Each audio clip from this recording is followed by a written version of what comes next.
Right. Okay, hello once again, YouTube. So I sent the link out to several people who have kind of been criticizing me. Okay, hello once again, YouTube, on a few of my last videos. Just going to try and see if I can actually find the link, or not the link, sorry, the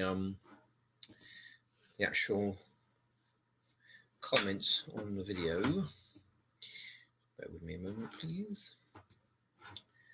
So I tried out a new microphone today. I got the ice blue. Been out and bought that one. So we had a hangout a few days ago with a chap called De Halmo. And there's this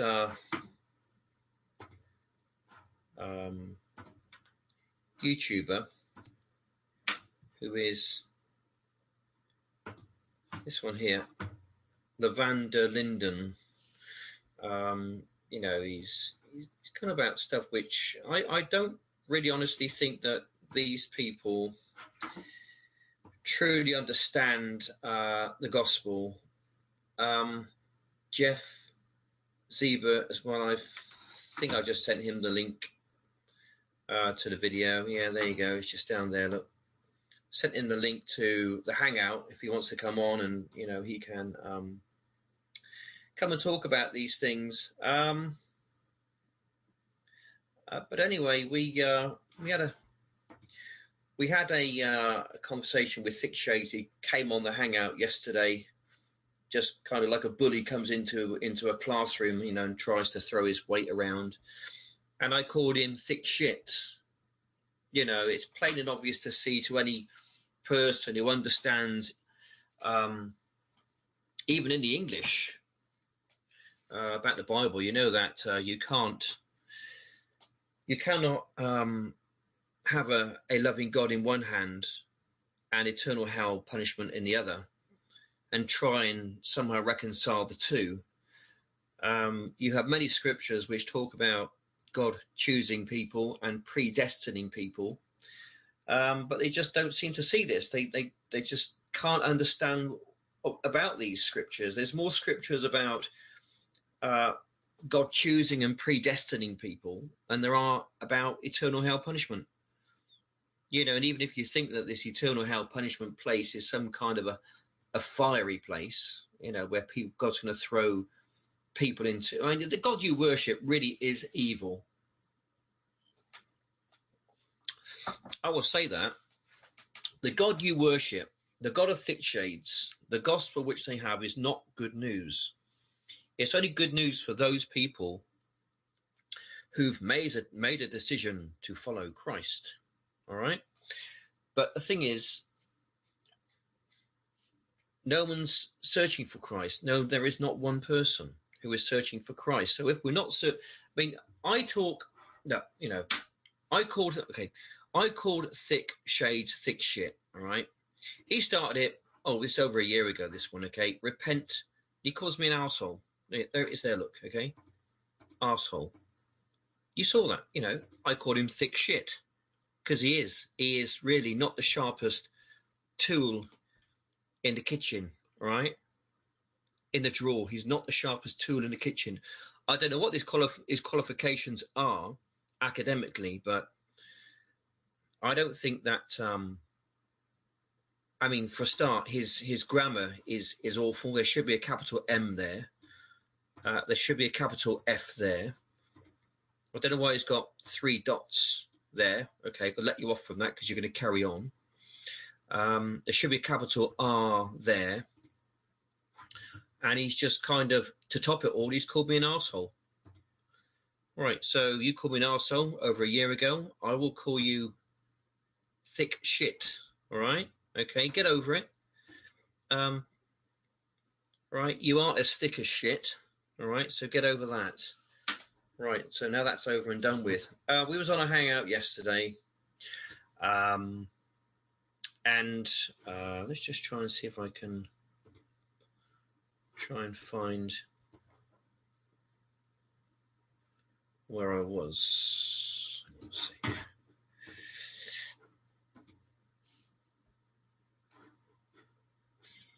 Video manager.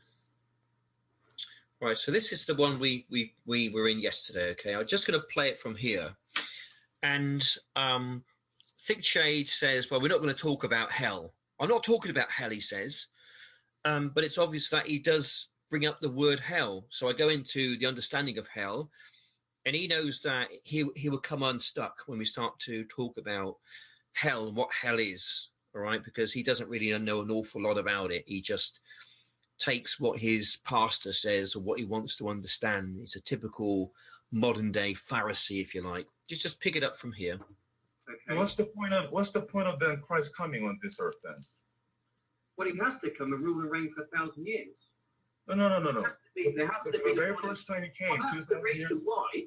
You just asked me why, and I just give the answer why. 2,000 years ago, I'm not talking about millennium. I never mentioned about millennium. I'm talking about 2,000 years ago. Why did then Jesus come?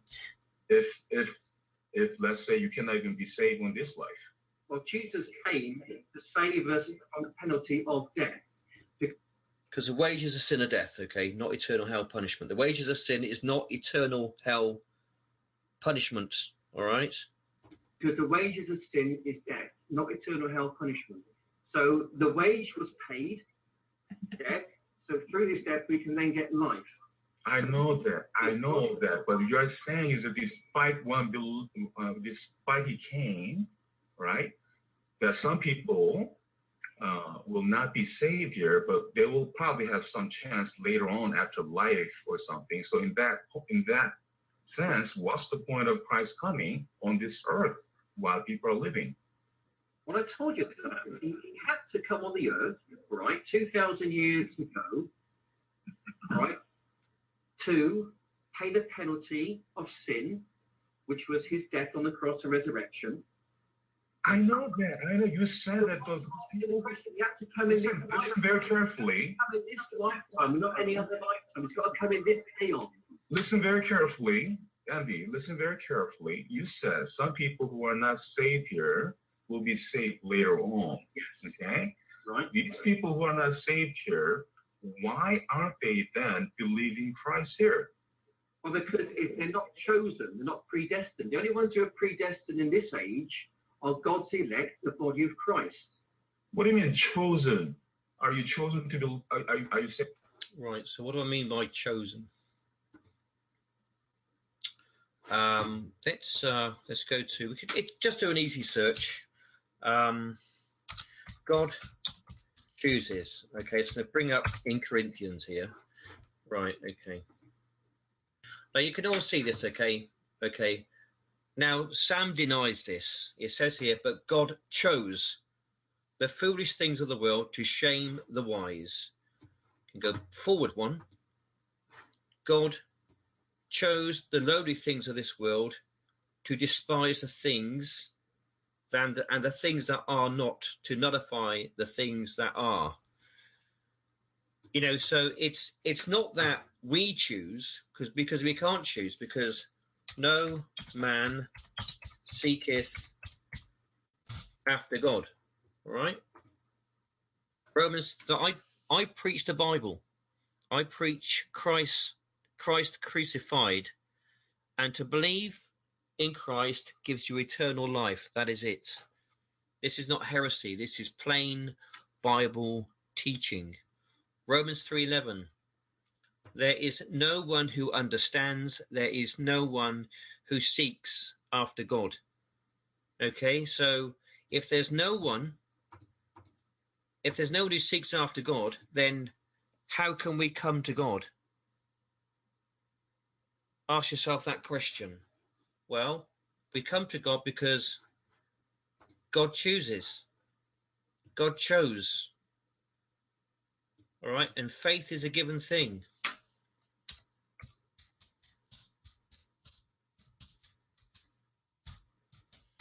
Faith is a gift from God, okay?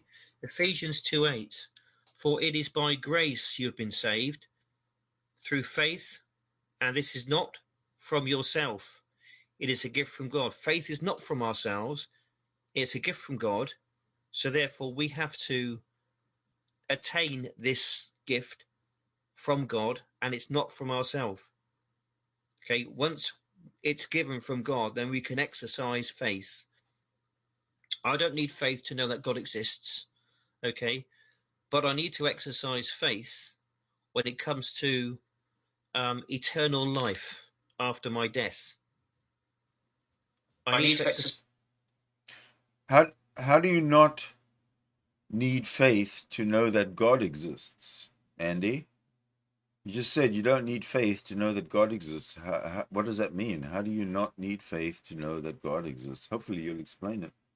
Exercise faith then. We carry on with the video because we get into the part where it's going to start to mention hell. All right. You are chosen to believe? What are you talking about?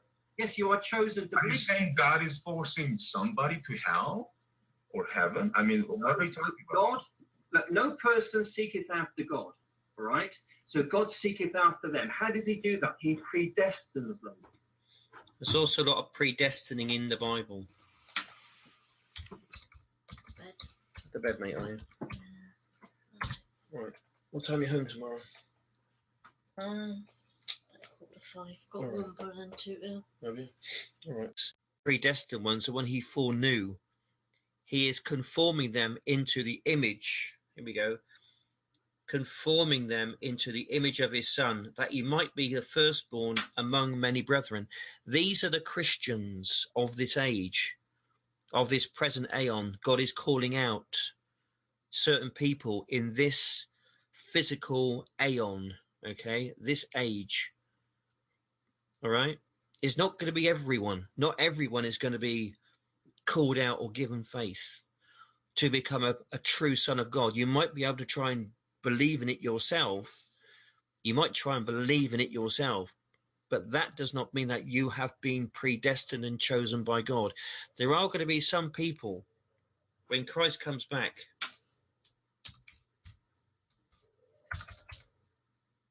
When Jesus is going to say, depart from me.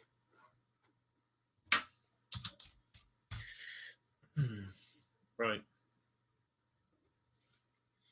This is going to be really, really tough for some people to hear this. They try to believe, they try to gain faith. Faith is a given. You know, no man seeketh after God.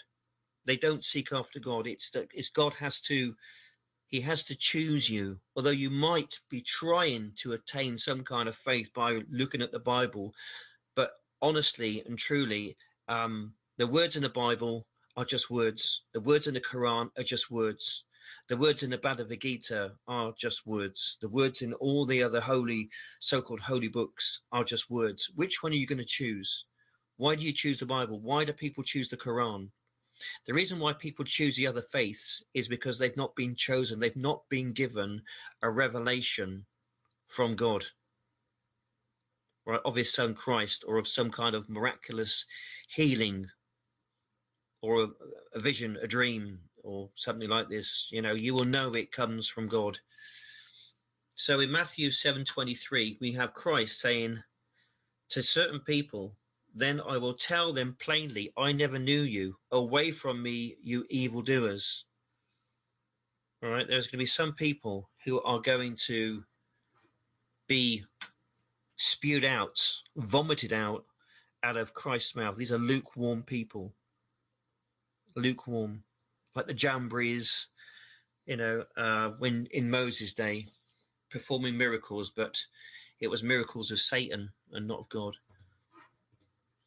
No. What I'm talking, he knows what's going on. But the thing is, you know, are you saying? Listen to my question very carefully. Are you saying God is forcing someone like you?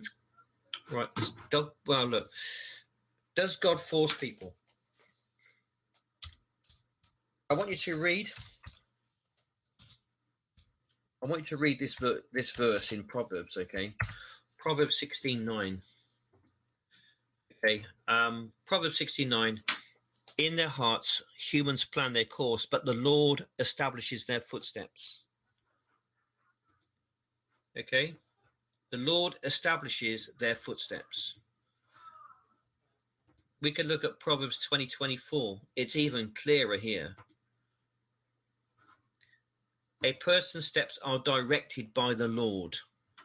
So if eternal hell punishment is true, as in what Thickshades believes, like this lake of fire which is unending, we talk about aeonios and aeon in a moment or two. But if this eternal lake of fire is true, and most of humanity are going to go there, you remember, we have a God of love here. You look down the ages of time and what God has done to his own creation. He has killed millions of people in the flood of Noah. You believe that, don't you? Bible Christians, you believe that. Yeah, I think something happened like that myself. I'm willing to accept that. And when we see that God has wiped out all different tribes, types of people, if you like, I mean, millions. We're talking many millions of people here who have been killed and wiped out by God. And it's God who's doing these things. Isaiah 45 verse 7, I create darkness, I create prosperity, I also create evil or calamity. Okay, not good. Calamity is not good. It's an evil thing when calamity happens. It's never a good thing. So all these things come from God. Everything comes from God. It's through God and from God. Okay, the good and the bad, the good things and the bad things are all from God. Right, and some people don't like to hear that. Okay, but they are all from God. So we have this God who kills millions of people. And then what's he going to do with these people? Is he going to cast them into eternal hell punishment? I mean, how is God going to benefit from that? A person's steps are directed by the Lord. That is plain and obvious. Then you've got to ask yourself, have I actually got free will? I mean, do I believe the Bible or not? Am I willing to believe what the Bible says? Okay, and it says here, a person's steps are directed by the Lord. All right, so that is God's will. God's will is that all people are going to be saved. That he doesn't want one to perish. I mean, perishing, it means, what he means by that is death, because the wages of sin, it's death. All right. But through Christ, we have the resurrection. We have the saving power of Christ. Then he goes on to say, how then can anyone understand their own way? We don't understand our own way. Good morning. Morning Java. Sorry. Jorning Mava with Sidney Winston. I think that's quite a catchy little title, don't you? So here we're listening to some preaching from our friend Andy. I think what he's doing by his preaching, he's trying to prove some kind of a point to his friend Thickshades about something biblical and godly and something. I mean, how they can possibly know that one? They're both correct. Let's face it, because it is all fiction, and fiction can be extended by more fiction. Fiction can be branched and networked by more fiction. Fiction can be reinterpreted by more fiction. So what they're arguing about is beyond me.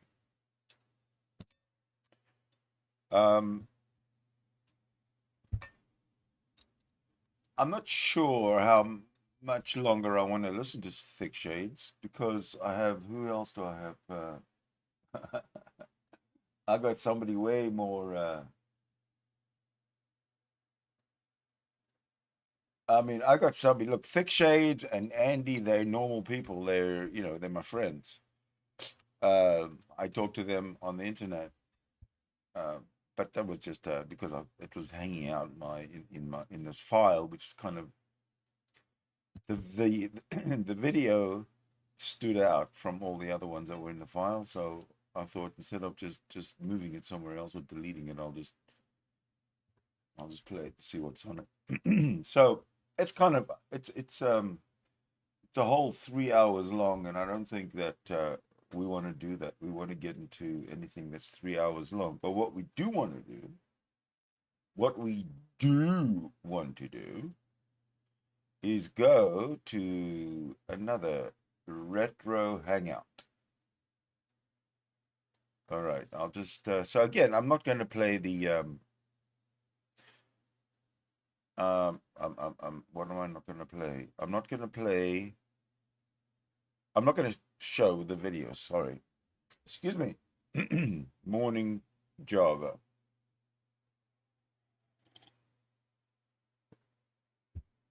I'm going to show the audio. I'm going to play the audio, not show the video. So here it goes.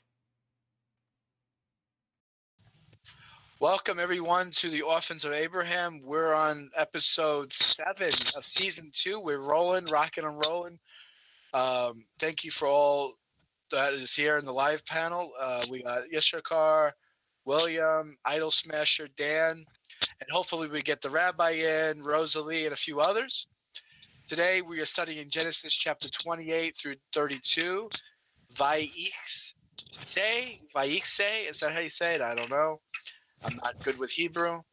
Jacob leaves his hometown of Beersheba and journeys to Hebron. On his way, he encounters the place and sleeps there, dreaming of a ladder that connects heaven and earth together with angels that ascend and descend on it. God appears and promises that the land that he lays upon will be given to his descendants. In the morning, Jacob rises with a stone under which he had laid and turns it into an altar and a monument, pledging that it will be made into the house of God. In Hebron, Jacob stays and works with his uncle Laban. Tending to Laban's sheep, Laban agrees to give him his younger daughter Rachel, whom Jacob loves. In marriage, in return, he will work with him as a slave for 7 years. That night, Laban gives him his older daughter Leah instead. A deception Jacob discovers only in the morning. Jacob marries Rachel too, a week later after agreeing slave for his uncle. Laban gives birth to 6 sons, Reuben, Simeon, Levi, Yehuda, Issachar, Zebulun, and the daughter Din. Depends how you pronounce it. Din is how you say English. His wife remained barren. Rachel gives Jacob maid slave, Bilhah, his wife, and she gives children in place. Two more sons born, Dan, who gave Leah night. Naphtali are also one. Leah, a slave of Rachel's maid. Spor, who gives birth to Dan and Asher. Finally, Rachel spares Asher, and she gives birth to Joseph. Jacob has not been in Hebron for 14 years, which is her home. But Laban pursues him to remain, and that watches the sheep instead of his labor. Jacob prospers despite Laban pleaded after Shmuel. After 6 years, Jacob leaves Hebron himself and split the Laban with Laban leaving the family property for which he labored. Laban pursues Jacob and is warned by the Lord, and they're not harmed. Laban Jacob met Galilee, tested by stones, and Jacob receives the holy land, which is the angels. So this is the story of Parsha. We don't say on Parsha about topics. I also about redefining the name, whole domain. So this Parsha is about how Jacob was able to fuse the spiritual element reality and spiritual element reality, and the purpose of what you choose to do. And Hebrews to Israel, Hebrews, whatever preference you call the Jews to whole we call it the physical. James, yes, sir. How are you, Michael? I'm doing well. We were discussing about that, and there's a teaching that in Yahweh's dream, he saw the angels going through heaven and earth. That's what many people have said that real life symbolizes. And well, I was going to saw that I was there and saw that he worked with women, especially was powerful and married the two. I also reached outside because I want to get his take, because he's Mr. Astrology. We always go on what sons at the end of Genesis, as houses and what it pretty much, I won't say reduced to astrology, but he approaches Torah through those eyes. But in this week's Parsha, we get what the mother named them and why the mother named them, not what Jacob saw in them, but what the mother, her instinct, why she named these. So I'm curious to know, with his astrology background, if he's listening out there, maybe later on, I'd like to, go through them and see if there's anything that might strike your fancy. Because I thought that might be interesting. The astrology bit we can get with but what is it about, the mothers of the 12 tribes? Why did she name them what they did? Does it have a significance in astrology? Like it's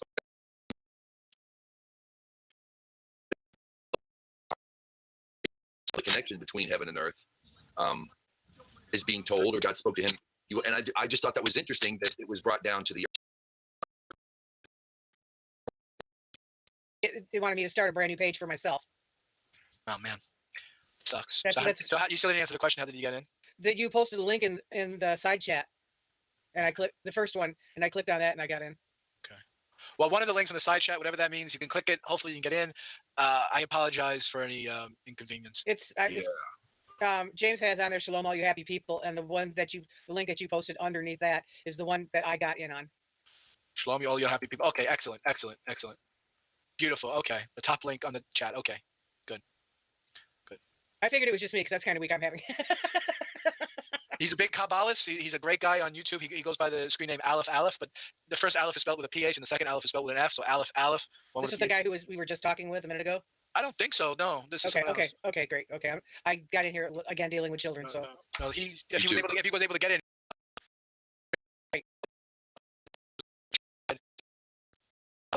Anybody? That everything. I mean, talking. I can wait my turn. It's cool. Go ahead, Tom. All I right, forget what you were gonna say. so you said if God didn't want it to happen, it wouldn't have happened. Does that mean that everything that happens is God's will? Yes, sir. Correct. Yes, sir. So Even that unpleasant means stuff. all these horrible things that happen to children, innocent children, that's God's will. Yes, it is. And why would that be a good thing? Since God is all good.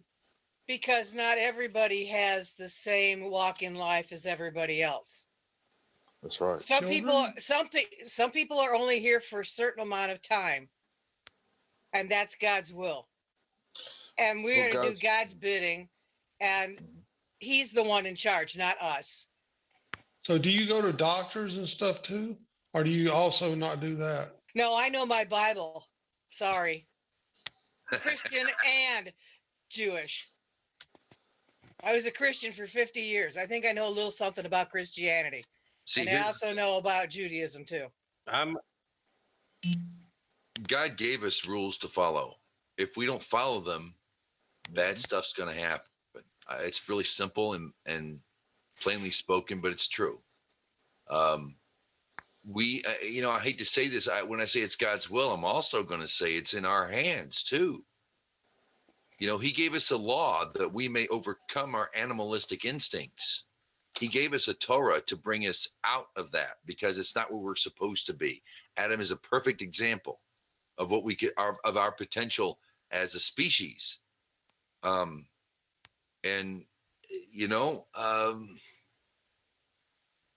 If we don't keep his ways, that's the great thing about Torah. God flat out says, here's all the blessings you're going to receive. Here's all the stuff that's going to plague you for centuries if you don't. So it's not like James, where do you stand on the New Testament, man? Huh? Where do you stand on the New Testament? I know what John thinks. I heard that in his other hangout. I was asking you what your feelings on the New Testament writers or writings, what that is. Okay. On the writings, I can honestly, believe it or not, I really believe that the Gospels and the writings of like Peter, and I would also dare to include the New Testament or the Dead Sea Scrolls and the Gnostic Gospels. And when I read them, Jesus is my brother. When I get into Paul and what is attributed to Paul's name, because I don't know about that Hebrews. That's a funked up book if there ever was one. From an Orthodox Jew, that is some seriously crazy stuff. Revelation, Christian Kabbalah, end of story. You have to put a face to a name, so you put the face of Jeebus. At the end of it, he calls himself the Morning Star, which is also the name of Lucifer, which is what the Christian people at the time of Revelation put as who Isaiah was speaking of in Isaiah 14, which inserts a false pagan god into the narrative that, oh, Lucifer, how art thou fallen from heaven? It was never about Lucifer. But if you're going to say day star as far as the name of Nebuchadnezzar is Lucifer, then I think it's equally applicable to the New Testament where Jesus calls himself. James, do you so James, it's do you believe that go ahead. Do you believe that Lucifer or any of the heavenly hosts were cast out or rebelled against Almighty? Nope. No war in heaven.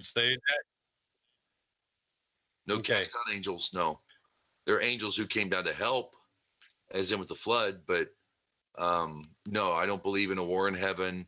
I don't believe in Lucifer. I don't believe in Luciferianism or anything that has to do with that pagan god. Hasatan. So you read Genesis 6:4 then as being men breeding with women, just earthly people, and the Nephilim being just spectacular offspring, but not unusual or hybrid. There's legends.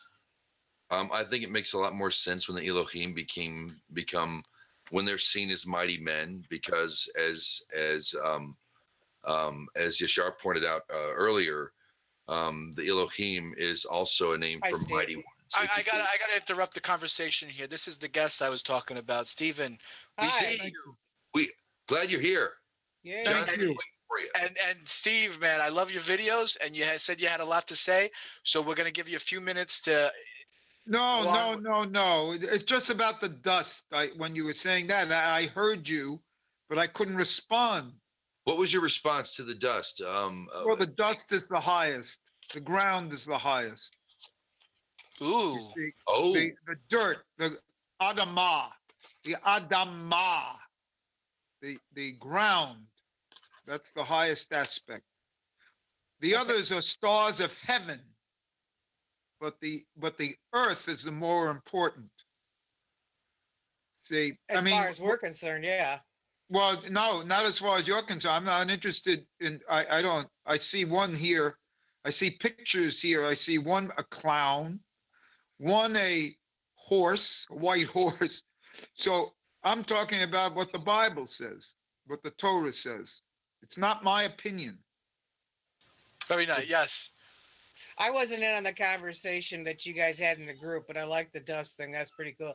The only reason what I said was because God made the earth specifically for us. And so the ground would be in that aspect, as you are saying. Yes. That's the whole purpose. That's the whole purpose of Judaism. The whole purpose of Judaism is to bring it to the earth. To elevate the mundane, to make holy the mundane. No, absolutely not. You see, that's another thing. No. That's not Jewish. That's not Jewish. It's to bring the holy down. It's Guvarot and Hasidim. Into the dirt. It's not to bring.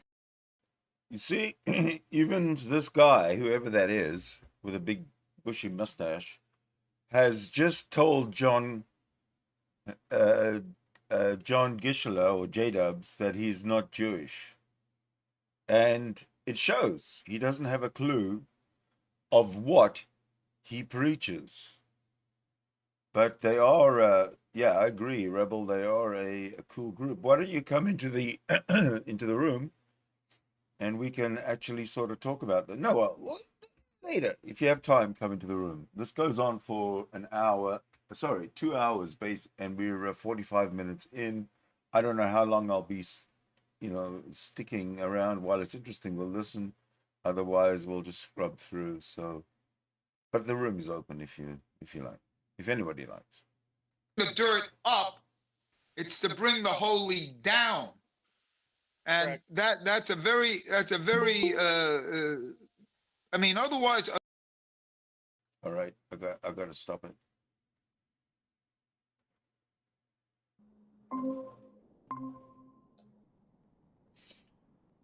Good morning. Good morning, sir. How are you? I'm good. That's a pretty interesting group you got there. Well, it's not my group, it's J-Dub's group.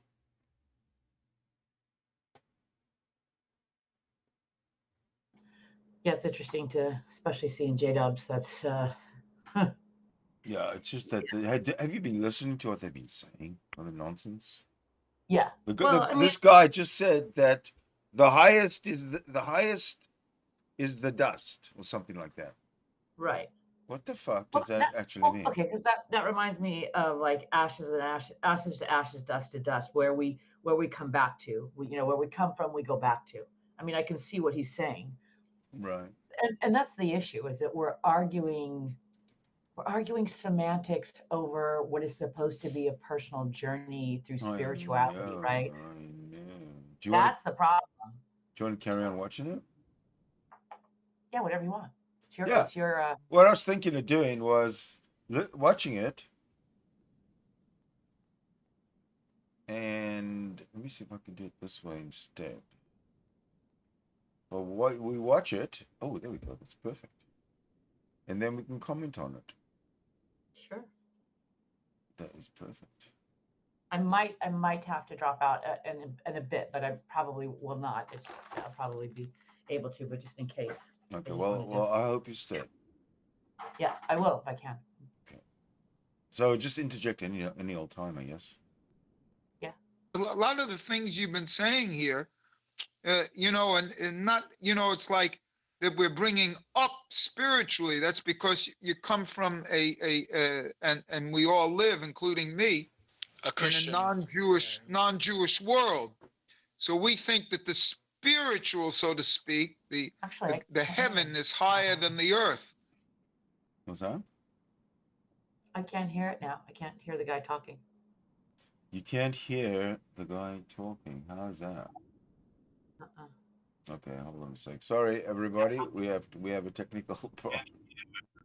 Just heard me. So you never heard anything that was playing? Just then, once you started it again, I heard it up until the time I came in the room, and then when you shared the screen, then I didn't hear it. Oh, unmute my presentation. How do I? Okay, hold on. I'm gonna just represent it and see what I've done wrong. You done wrong, boy. What I done wrong?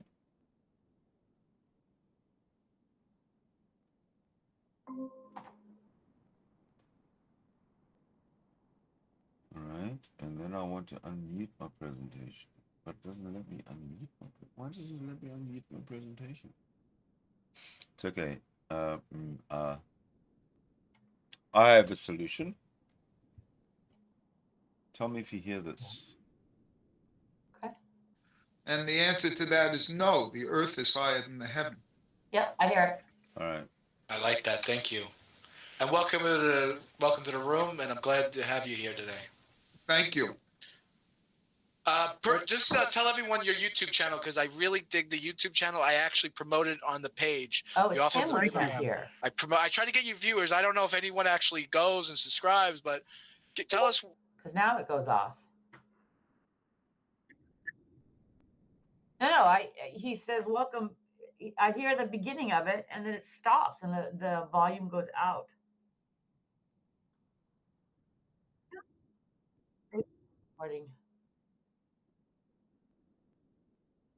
You're fine. I don't know why it's doing that.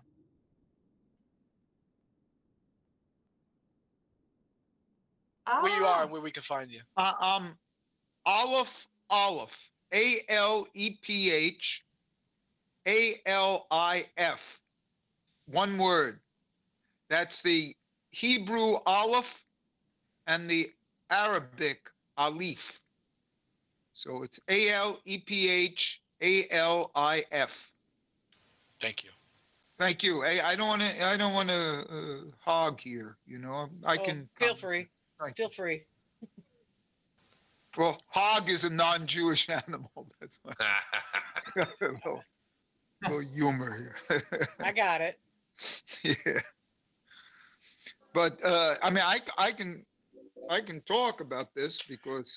Did you have? We were perplexed. Well, James was about how God says to Abraham, "Your descendants will be like the stars of the heavens," and then later on, he tells us in this week's parsha to Jacob that your descendants will be like the sand on the seashore or the dust of the ground. How does he word it? Well, there's a big deal here that has to be explored. It's not, you can't just take one word out of something.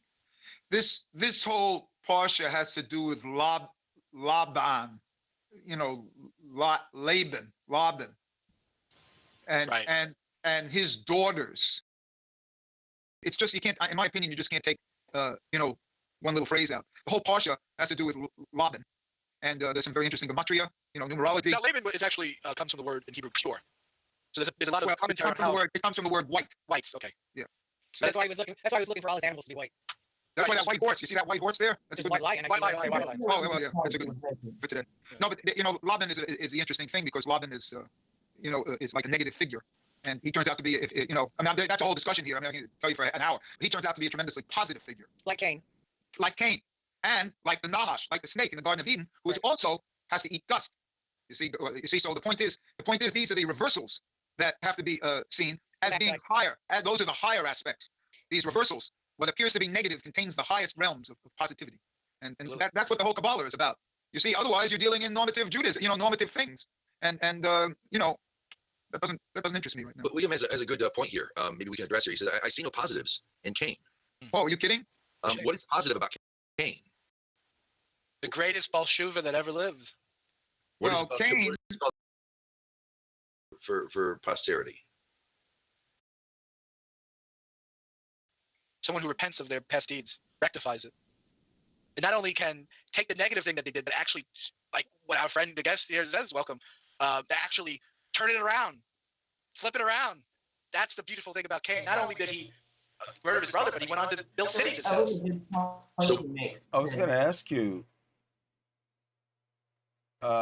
who's Cain? I mean, who is William Freeman? The rebel? No, I think he's the lion. I heard it. He usually had a lion's head as his Oh avatar. no! Yes, yes, yes. That's now I remember William The Freeman, Brojo. Christian dude. Yeah, he was. Yeah, he was. Well, I don't know about that. He was in Brojo's hangouts a lot. He was I remember him kind of now. those solid citizen dudes, right? Yeah. Yeah. But the little bearded Jewish man brings up kind of a good point. It's a small point, What's and I that? hope people get it because, well, what he says, look, you can't just pick out a word, right? And that's the problem is most of us don't even speak another language, let alone be able to translate. But you see, the thing is, his answer of you can't just pick out a word does not.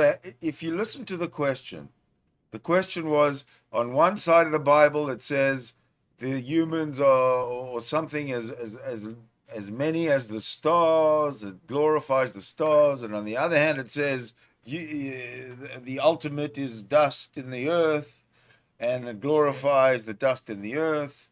So why are there two different, vastly different opposing views on this issue? And this guy says, well, you can't just pick out a word. You see, it's not an answer to the question. No, you're right, because the conversation needs to be enriched. The conversation is, you're asking people who are having subjective life experiences to agree on a book that was written by other humans having a subjective experience, right? Well, it's not the book. It's different parts of the book that contradict each other. Sure, that seems to be what they seem to be. That seems to be what they're focusing on with their questions. And this type of an answer, well, you can't just take a word, blah blah blah blah blah, is to me, it's dishonest. It's plainly, unequivocally dishonest. So, dishonesty implies a preconception to deceive, right? Dishonesty implies he knows he's bullshitting. That's what I'm saying. You have to have the intent. You have to have the intent to mislead. So what I'm wondering is, because I think the wrong questions are being asked, right? First of all, you have to know what one's why is. Like, if I were to ask you, Sid, why are you so intent on disproving God? Like, what is your why? That's the conversation I want to have, because it changes the entire conversation between you and I once I understand your point of view.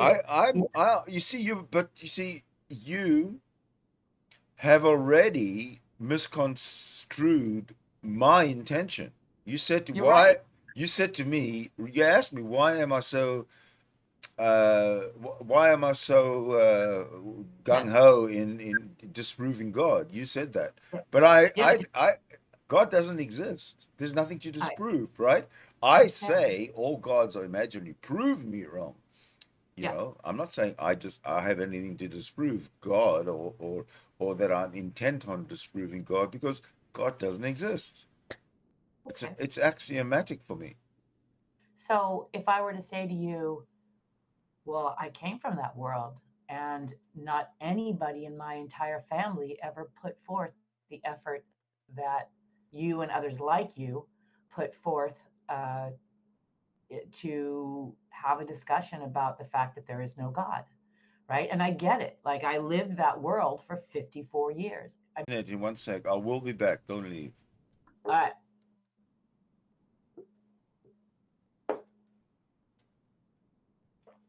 See the signs. You can see the signs, huh? Oh, hold on. I think. Oh. No, I don't think I'm going to lose my internet. I think I lost it for a second, but it's back. All right. Sorry about that. That's right.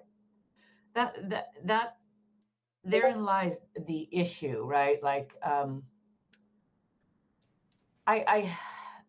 often want to ask that question. Like, I'd love to change the debate style, right, as to the why. Like, maybe if we understood each other just a little bit better. But if the way I understand it, right, is that this book was put together by people who were having or not having, or who observed others that were having whatever this spiritual experience is, right? And that through time and through translation and through people being dishonest and wanting to slant the story for their, for their benefit, because history is written by the victor, right? And can be written to serve any purpose. I mean, the internet is proof of that. When you can have one guy in a basement somewhere who creates a whole universe that looks like the world is full of neo-Nazis, right? It's, a group of people. Now, maybe it's grown, but it had to start somewhere. So it's the same thing, same method of communication. The crime that's on in the world right now is no different. This is just a different vector in order to deliver it. The internet. And the fact is, people get things wrong. History's been given to us wrong. That's why, for me, I'm not tied to whether everything is perfectly accurate, because if it was meant to be understood perfectly accurately, an omnipotent being would have assured that. But there is a lesson, or there is something for us to learn in this process of sharing these words that have been handed down by history. The ability to have a conversation about things we don't agree on, the ability to translate things, the ability to identify what is clearly not part of the way we live nowadays. Do you think that it's possible that God has also created another universe where people are programmed to do good, and there's really no evil, a human evil, because they're kind of just a benevolent species. Once they've realized that they're top of the food chain and that they're, that they really, really are invincible in terms of anything else on the planet, they've decided that humanism is the number one goal, and the planet's religion is, or not religion, but the planet's ideology is basically humanism. Now, in a world which like that would be pretty much everybody and everything. It would be all about the well-being of the individual, right? Now, it's possible, as I asked you, is it possible, as I asked you originally, for God to create that universe as well as this one, but another one where they sit there and wonder what it would be like in a universe that doesn't have God, because it would be all evil and people would be, have this free will nonsense. And they would be talk to them. Thank God, we have a great world. We have a great world where it's all humanistic because God has willed it that way. And thank God we don't live in a world where there's evil, which we can imagine, even though we can't live in reality that way, because we're humanists. Yeah. As everybody, isn't everybody? Well, the one problem I saw with that comment, and I Yes. understand what you're saying, is that the assumption is if God can create all these different universes, right? Mm-hmm. And the fact that God is known or thought to us to be omnipresent, meaning everywhere at all times, right? Right. Then theoretically God wouldn't be absent from this world just because, or this universe, just because there is chaos, right? That doesn't stand a reason. If God is omnipresent, he's everywhere for every Yeah, but so God can it's a transform very himself. God can transform himself, right? what? God is not omnipresent. He's only omnipresent in this universe, in this form. In the other universe that I mentioned, he's omnipresent as well, but in the form that is that present in the form where the people on Earth, on that Earth, actually revere this God as the, let's say, the source for all good, and practice humanism based on that source for all good concept. Yeah, so it's interesting that you say that, because I don't know that that's any different, right? Like where I meet my God, the God of my understanding, the God of my understanding that says, girl, you don't have to believe everything that's written in these books that you know has got to have flaws in it, right? You know what is But in this it's world. not. But it's not about what's written in the book. It's about God is good. It's three words. God is good.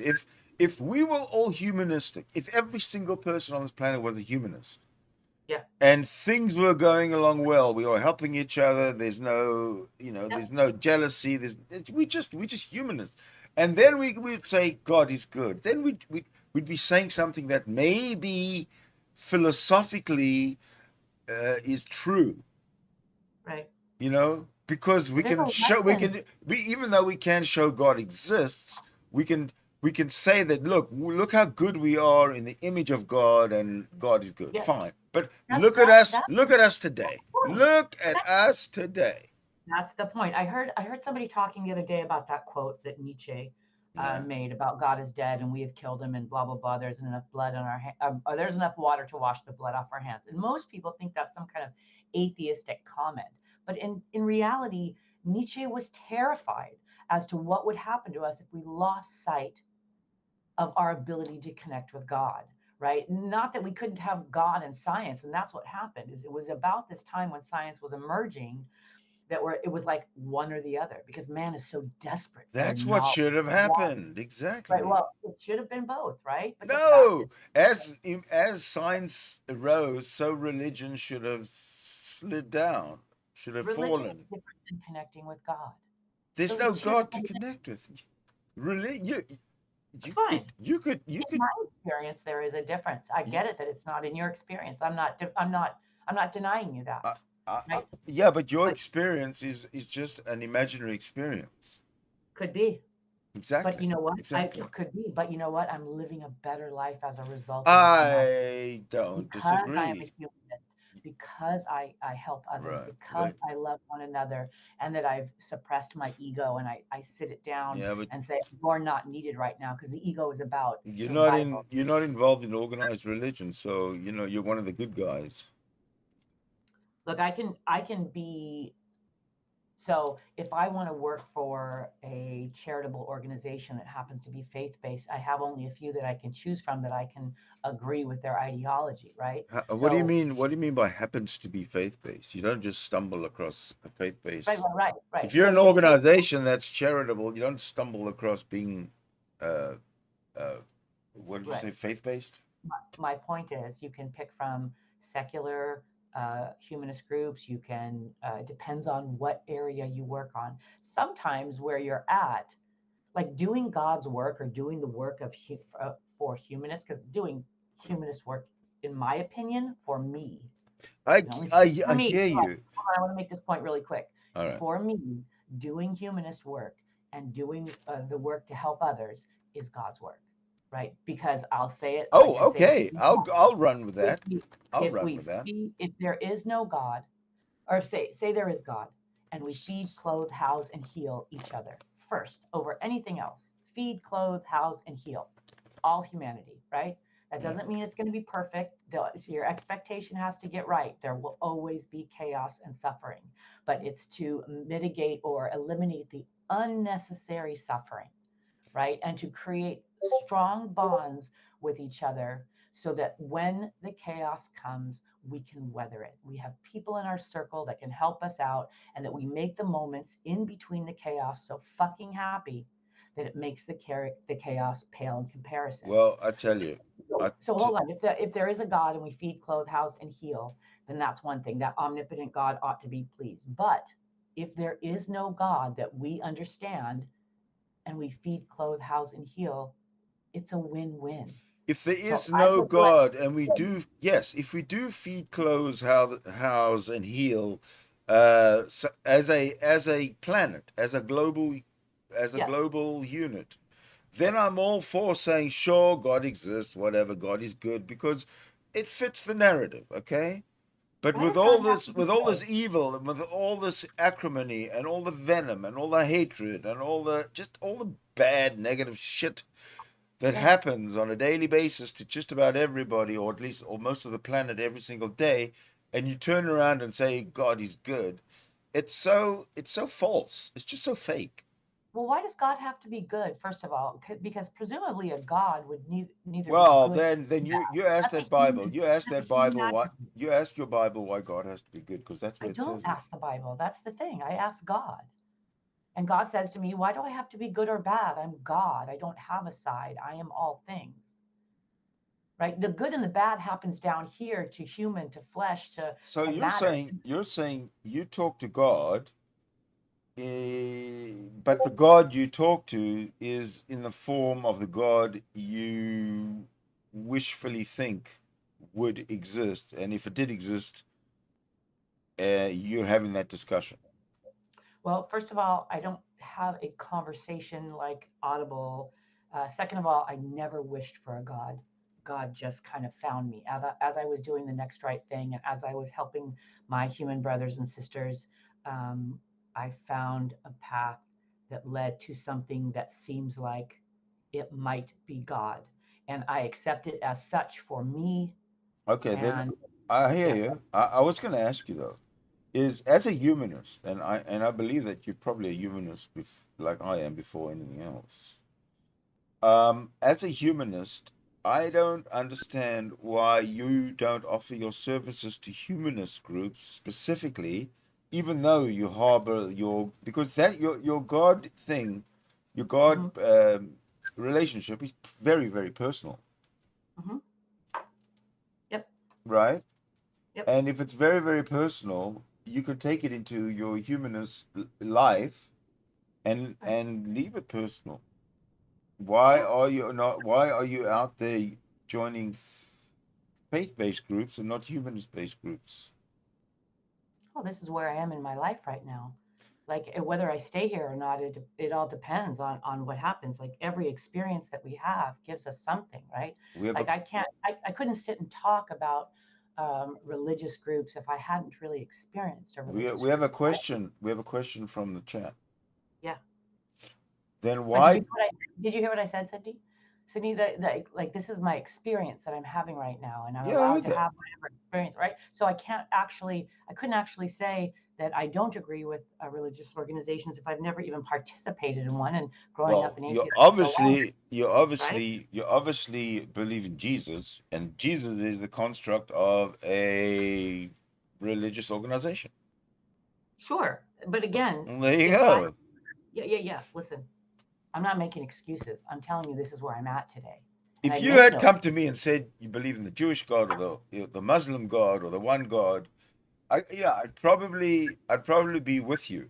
I could Yeah, understand what you're going through, I but don't when you need bring up I Jesus don't need Jesus to specifically, be real, okay, hold right? on a I don't second. need Jesus to be real because Jesus is an archetype as well. See, you can either decide that Jesus is an archetype of a humanity that is given away by its parents, by the mother who births him, and the father who helps create or who creates him, right? I mean, just if you look at it from a very simplistic point of view, and then is given to the world, John 3:16, and then goes out and is completely treated like that, like crap, is crucified ultimately, and whether that's metaphoric or literal to you is up to you. But it is that thing that if you want any change in your human life, certain behaviors or things must die. You must die to self in order to be reborn. And every so often, when you become a different person, like I'm not the same woman that I was, right? Like my drug addiction took me down a road of, and my breaking of the brain due to trauma, right? It took me down a road that I had to like completely fall apart and rebuild. And now I came out a different person and I am reborn. Now Okay. that's enough for me. That's enough for me. If it's just a parable, because remember, the Bible was written for people who were less linguistically sophisticated and certainly didn't have the backing of science. They didn't know the things that we knew. It's okay. We get caught up in all of the minutia while the rest of the humans suffer. Go to a homeless man or homeless woman or homeless child, and they don't give a shit if the translation is correct. What they need is shelter. What they need is food. Yeah, we have a question from the chat. Yeah. From this report. She says, then why did God create evil, Sidney Winston? I don't know. Ask God. Have a relationship with God and ask him. I don't know. Well, the thing is, God only created evil. No, God only created evil in this universe. In the other universe that I mentioned, God, if God did create evil, no one's taking advantage of it. Yeah, but see, so do you see the fallacy in this? You're asking No, me. I don't. I'm living in a reality, my own reality, my own subjective reality that only I can explain. And you're asking me to think about a fictitious parallel universe, like my dude, like God I can't see or touch, right? And I'm willing to have faith in that, but that's not okay. But your fictitious universe is okay. It's like I'm letting you, right? I see. No, you didn't hear my argument. What is the argument? What are we arguing about, by the way? Well, we're not arguing; we're just discussing. But my argument, as opposed to me arguing with you, my argument for God is good in my parallel universe, is the fact that all the people on Earth there are humanists, and everybody and it's all everybody's out for the welfare of everybody, and in that universe, if they want to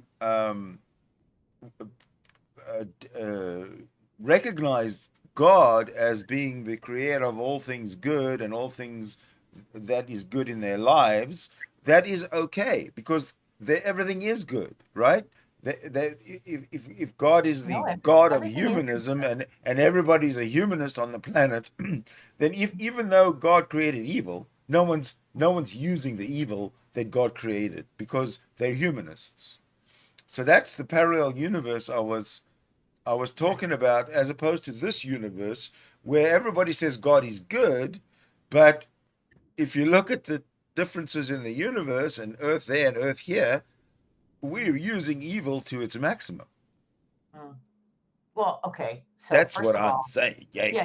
I hear you. Okay. So I don't have it. Here's the thing: is I don't have an expectation that life is supposed to be all good. Apparently, that's supposed to be for whether heaven exists, and I'm not even sure. I don't even know where I stand on heaven and hell, right? Like, because I think. What do you mean you don't know where you stand?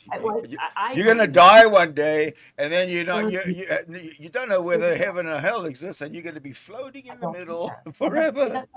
So it doesn't matter, right? Because I know. I'm just joking. I'm living this life right now. So I don't have. So people who walk on flat land often dream of mountains, right? Like, what would happen if we had no resistance? What would happen if we had no tragedy? We couldn't know extreme happiness. We couldn't understand. So what's wrong with it? What's wrong with it? What's wrong? Or empathize with anybody if we didn't understand what it was like. Now, I don't know what it would be like.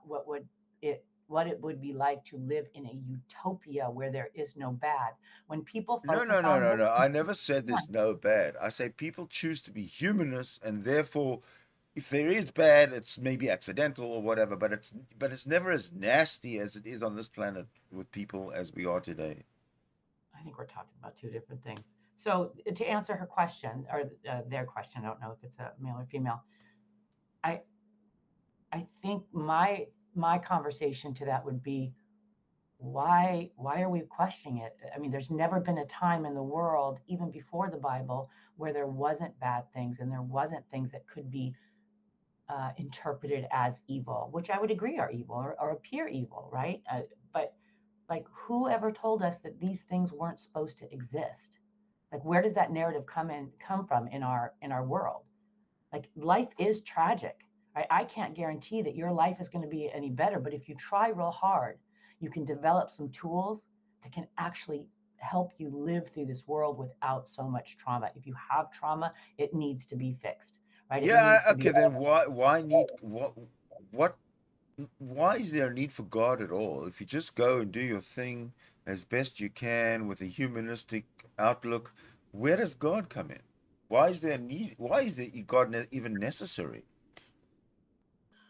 Yeah, I don't know. I got to tell you, I don't know, except for the fact that God or that man seems to be searching for something. It must be something of the way that either our brain is um, developed or the way evolution is. Because, like, for me, evolution and God can exist together because theoretically, if God is a creator of all things, and if he were to have a mind that would be conscious of what we would do here on earth, which I don't think is the fact. I don't think it's that way. That's anthropomorphizing. That's making God into a human, and God's not human. He doesn't think, it doesn't think like us. It doesn't even appear like us or move like us. So it's not like this God was sitting up in there going, I think I'm going to create some people because I need people to worship me. Now this is where I become a heretic, right? I think we should worship God, but I don't believe that God's goal or objective was for us to worship. I think he wanted, I don't even think there was a want, because no God would have to want anything. But in the creation of us, the universe, and all that is there, things grow, things move, things disappear, and people study those things, right? And people figure those things out. And we have anthropologists and doctors and politicians because people want to control things and people want to govern things. Like, everybody has a role to play. But everybody's so caught up in trying to figure out who's right or who's wrong, because all you want, everybody's Gollum. Give me the brass ring.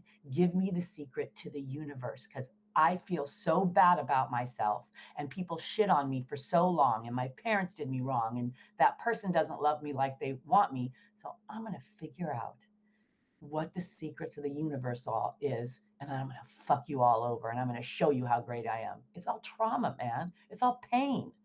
And if we just got together, these arguments would stop. It's just so crystal clear to me. Just drop God and these arguments would stop. We I could don't think talk. so. I think We could talk about our particular emotions and probably be a little bit more open with each other if there wasn't God in the way.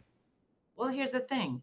Like I told you, when I was a paramedic for 25 years, that thing that is there when you're alive that isn't there that you're dead, that feeling that you get when you touch another human being, when you're in a concert hall with, 30,000 other people, when you worship together, when you're in a group together happy, when you're in tragedy and a community bonds together, that thing that is common with all of us, no matter what your color is, no matter what your ethnicity is, I don't it have is that thing. that you do, because you're No, I talking. don't. No, I don't. You're, Yeah, I have that thing virtually, but for sure. But if so I'm in you're a concert, like in all those situations that you mentioned, I would not. I know I've been in those places, and I've never felt that I belonged. right. So Never, here's the ever, thing. ever. So there's two different things at work here. I'm talking kind of about the energy that keeps your heart beating and your mind going. It is life itself, right? Life itself is God's energy, whatever that is. Actually, right? it's from the sun. Fine. Okay, well, It's is just God a nuclear reactor? honey, I don't know. Nobody knows, and that's the thing. Well, Is that the sun's a nuclear reactor, so I guess God's a nuclear reactor. Everybody decides they know what God is, and No, God is the I don't know what sun. God is. God has to be maybe the sun because the sun gives us life. Right. Well, sun helps provide our life. But No, the sun is the source of our life. the sun is a source of the life as we know it. And as opposed to life as we don't know it. That's right. What does that mean? There's got to be some. Well, there's life that we've not discovered. Physics is always learning something new. Oh, about different life. forms of life, like different. Yeah, I know, but life itself, the fact that there is life is the sun. It's because of the sun. How would abandoning, like, if? So I despise big mega churches, right? I despise these TV preachers and all these people send me money when they should be on the. You should go to Mr. Batman's church. It's really small and cozy. No, okay. I can't handle that bigoted stuff. That's not loving. That's not God. That's not something God would like. Like, that's a wolf in sheep's clothing, right? No kidding, eh? Yeah. There are things in the Bible that I look at and I go, well, that makes sense in a story way, right? In a metaphoric way. Like I stopped feeling that, well, I've never had the need for it to be literal, because stories have been told since the first cave paintings, right? We've been trying to communicate with each other. Stories around the fire, hula dances, the haka. You and I talked about this. Everything is communication about what the world is, right? And what is up in the sky. And life is so amazing. And then it's so scary. I know, And but Rebel, it's a 40,000-year-old story. And? Religion is 40,000 years old. And? Okay, so the cave paintings that you mentioned 40,000 years ago, right? And our conversation here today in the age of electricity and technology, yep, I don't think there's much difference. We know as much as we know as much today about God as the cavemen 40,000 years ago. They knew as much then as what we know today. So it's got to show something. It's got to show something. It's got to. But don't come to a conclusion that you know what it means, because I'll be the first to tell you, maybe it means something. And it sure means that there is a non-existent God that everybody is talking about, but seems to not exist. That's what I'm saying. I'll give you that for your experience, but something I have, like, I don't even care if this is a mental illness that I have going on. My life is clearly better. Like, clearly better. I've had 4 years of not one bit of, breakdown or sideways. I've continued to work hard and change my life and be connected to people in a way that seems to be godly in its nature, right? I've corrected a lot of the issues I had, my codependency, my fear, my agoraphobia, all of these things that were holding me back, PTSD, complex PTSD, my trauma from a childhood. And it's all changing, and it's all getting better, and I'm able to help others out, and by sharing my story with them and walking them through the journey of helping their own pain, right? Because that's what my God, the God of my understanding and the God that I'm experiencing, is commanding me to do. Help. So you're doing it because God is telling you to do it, not because not because you specifically want to. Right. No, not at all. Sorry, but let me answer that question. Help me. Because when you and I used to hang out before, when I was an atheist, I was always preaching feed, clothe, house, and heal everybody first, right? So humanism was. I don't think you're an atheist. No, I'm not an atheist. So then I don't think you were an atheist. Anyway. So I told you I was. Okay. Because that puts a bad name on atheists. That you're reinforcing the idea that people who are atheists are uncaring and unloving. Right, and I know plenty of Christians who are. And how would I be doing that? I'm just saying that because I was compassionate when I was an atheist, that I couldn't really be an atheist. No, I'm not saying that. I said to me, an atheist is a hard, strong atheist. That's the only type of atheist that I recognize, right? So once you're a strong atheist, you can't go back. You're all weak atheists compared to me, because you gave it your time and energy, when a strong atheist doesn't fucking waste their time, because there is no nothing, right? It doesn't exist. And you don't argue about what doesn't exist, because then it's a pissing match. It's because it can't exist. So whatever. But that's what a hard atheist is. That's what I was for all these years. Now I'm having a spiritual experience. No, you were never a hard atheist. I'll challenge you on that one. You're a 6, not a 7. It's your definition of what a hard atheist is. No, right? It's a Dawkins scale. We use. Fuck Dawkins. Fuck him and the horse he rode in on. Why the enmity towards Richard Dawkins? Because I don't like. I don't care for the attitude of like. I loved Christopher Hitchens, right? Hold on. I know, but what's with Richard Dawkins? A passion. What's with Richard Dawkins that you don't like? Oh, I just don't like his attitude. Whenever I listen to him talk, I just get this sense of emptiness and not of compassion. And I've been listening to a lot of him, especially since he had a stroke about a year or so ago. Yes, I know. Interesting how they change, doesn't it? When but I mean, he's exactly the same. He says exactly the same things with exactly the same passion. I don't see what the difference is. I don't care for him. But Now, Christopher why? Hitchens, All he right. does is talk science. I don't care about science. I love science. Science is the shit.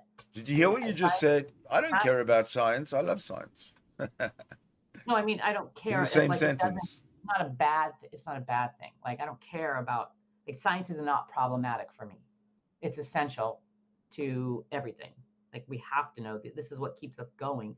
This is what's going to keep us from dying out as a planet. And But Richard Dawkins is he's an evolutionary biologist.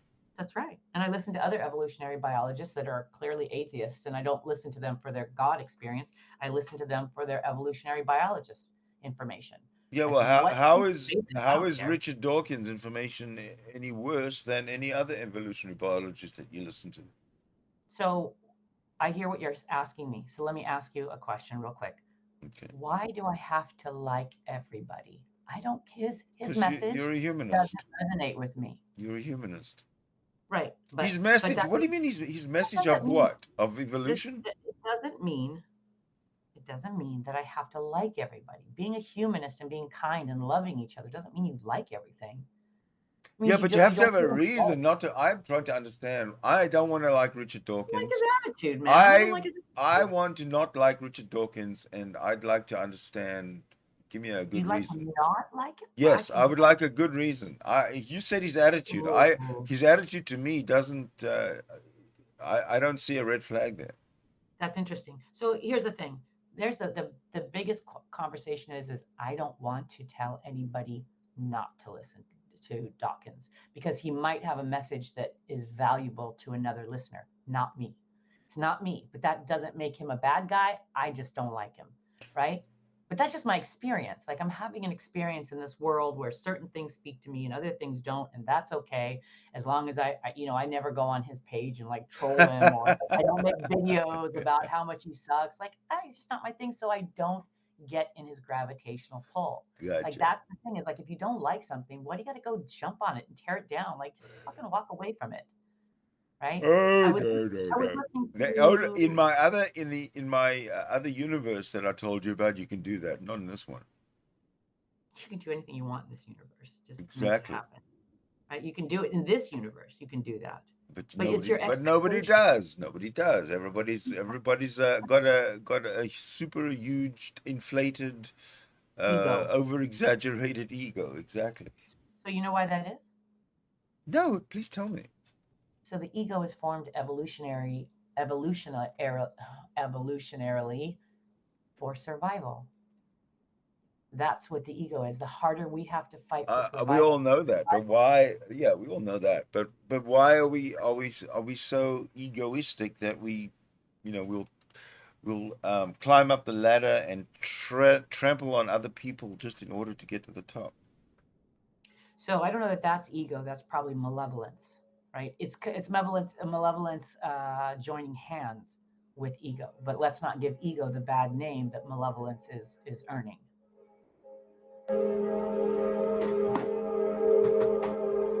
Oh, I love that sound. All aboard! Yeah, I love that sound. Me too. It makes me very happy, even though it comes by so many times. I just love it. Yeah, me too. I just took the train the other day, so I love it. Train travel is awesome. So there's such a bigger conversation. I'm telling you, Sid, I'd like to see these bigger conversations come into the world because there is healing and it is possible. We just have to be willing to do it. We have to be willing to stop trying to convince each other that the other is wrong and ask our neighbors, how you hurting? Yeah, but everybody's scared to speak up because there's a lot of shame and God and ugh. Yeah, but we can heal each other. We can, of course we can. We can accomplish miracles if there's a will to do so, but there isn't. We can make a difference. If you can change a heart, you can change the world. We can vaccinate the whole world if we wanted, but who wants to, huh?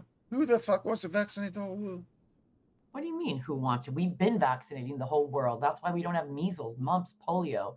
It ain't no different. Don't get it twisted, man. Don't believe what you read on the internet. I'm not. What makes you think I'm talking about measles and mumps and polio? Hey, did you happen to watch that in a time Joe of Rogan? in a time of COVID. Joe Rogan one. I would love for you to do an overview on the Joe Rogan podcast with Tristan Harris and I Daniel can't do Schwarzenegger. anything Joe Rogan. I get copyrighted right away. Well, you can. You just have to know how to do it right. You have to it has to be transformative. And it has to be just a small clip that's transformative that you do commentary on. Check your terms of service, honey. You absolutely can. But it's then I need to know what clip you're talking about. I have no idea what you're talking about. So Joe Rogan's podcast that he did with Tristan Harris. Who's and that? Daniel Smack. Tristan Harris worked for Google in the ethics department before leaving. He's the one who wrote the documentary Social Dilemma on Netflix that talks all about the internet, how it works, what's going on, what's going wrong, and all that stuff. So he worked for what then became the ethics department, right? So he's kind of a whistleblower, sort of, but in the greatest sense. And then Daniel Schmachtenberg is probably one of the most intelligent men that I have ever seen in my life or heard in my life. And he's a member of the Consilience Project and is aimed at improving peace or public sense making and dialogue. That's what it was, improving public sense making dialogue. So he talks about all of these different things in which the way we see the world, right? And it just slaps the face of every internet conspiracy theorist. I mean, these are people who are well-read scholars, but are like in the world.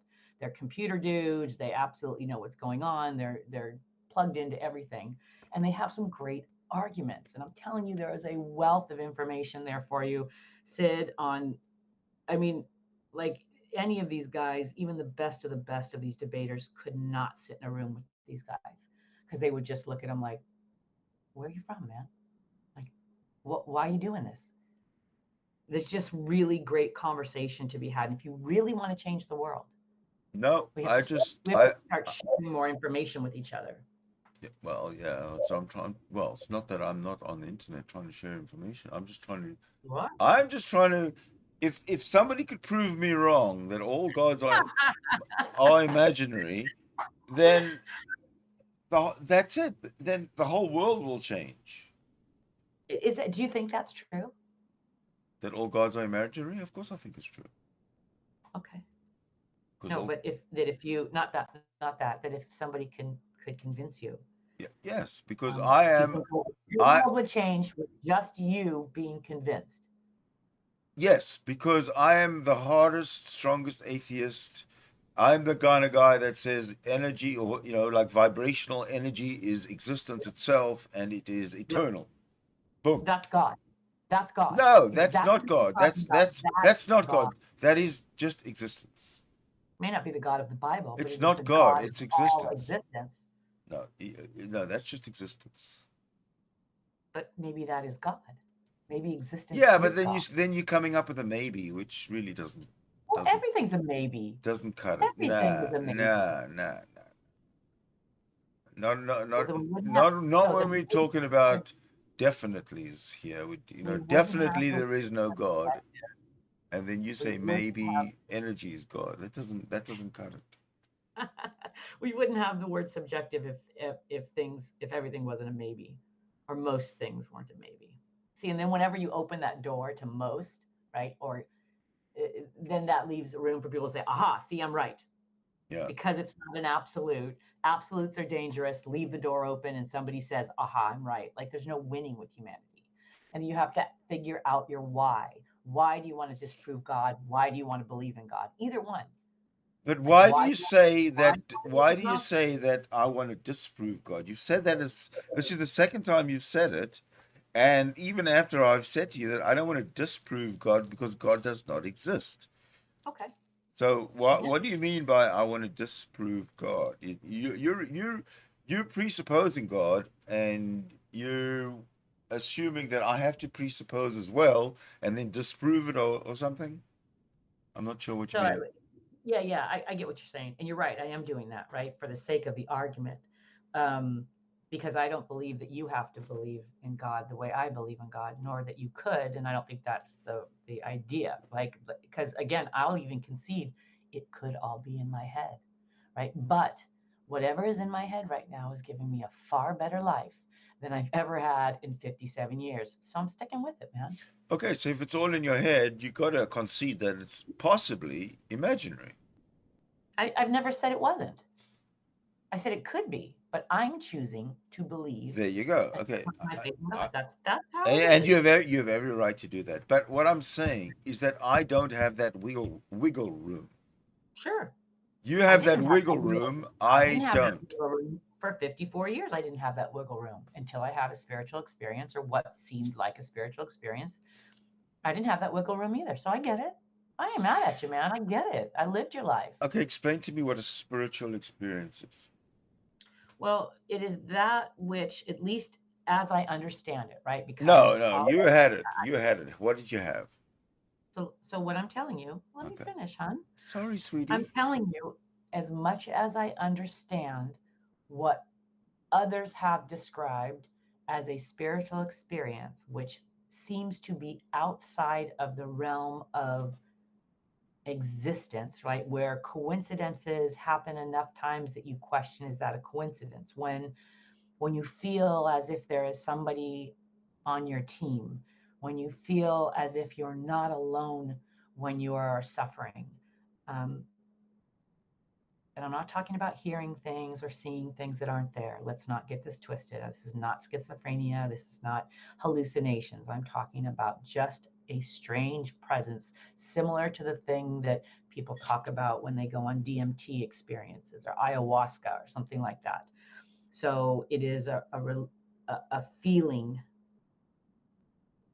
It's not always pleasant, right? Because sometimes you have to, drop down into some really dark spaces to connect with that connection in order to find some strength. It helps me balance out my thoughts. It helps me work things out.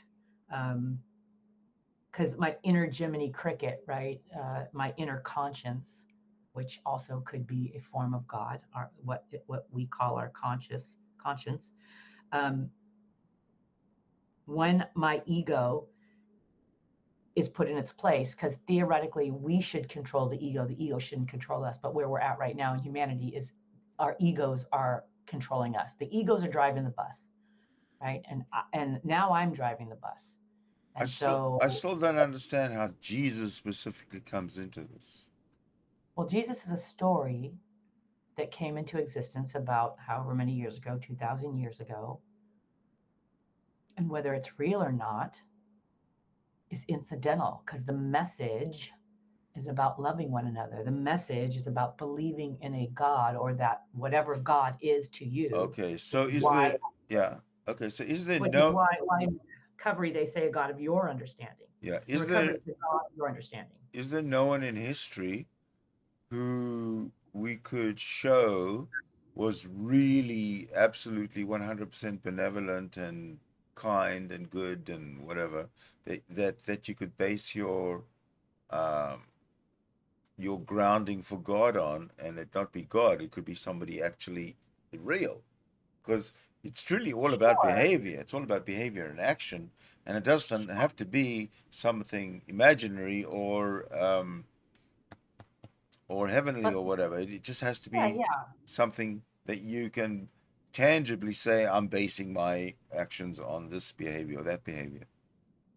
I hear that, and I understand it, and I don't know that anybody qualifies for that, because part of, in my opinion, part of the human experience is that of growth and pain and triumph and rebirth, and just, it's like we have evidence of that in the way, in things throughout history, the phoenix rising from the ashes, right?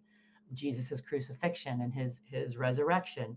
I mean, there's all kinds of things that, people have bar mitzvahs, right? And quinceañeras and all of these coming of age. So we all have cycles in our life, or seasons in our life, that we're supposed to gain. But if you have experiences and you gain knowledge, that's wisdom. With wisdom comes serenity.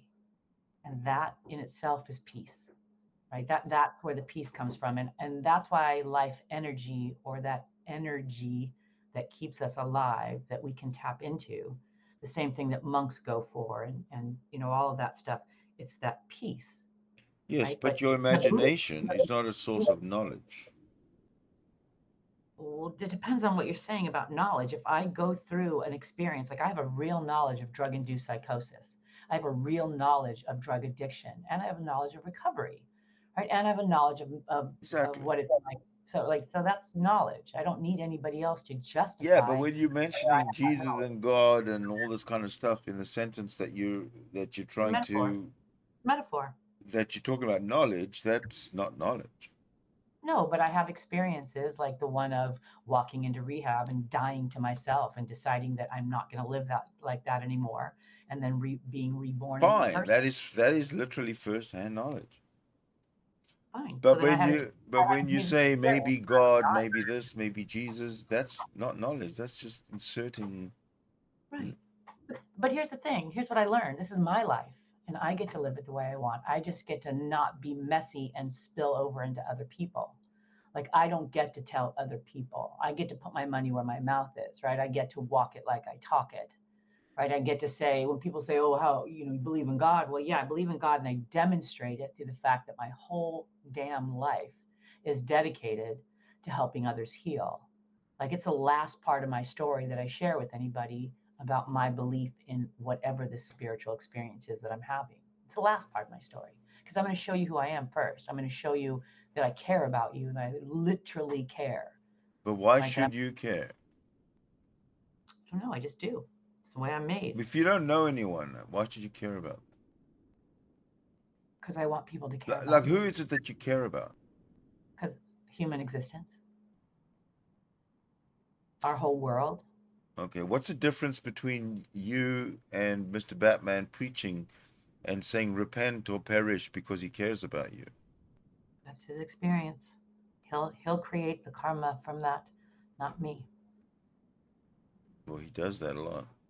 I know he does, and I feel for him. But he also openly says he has a head injury.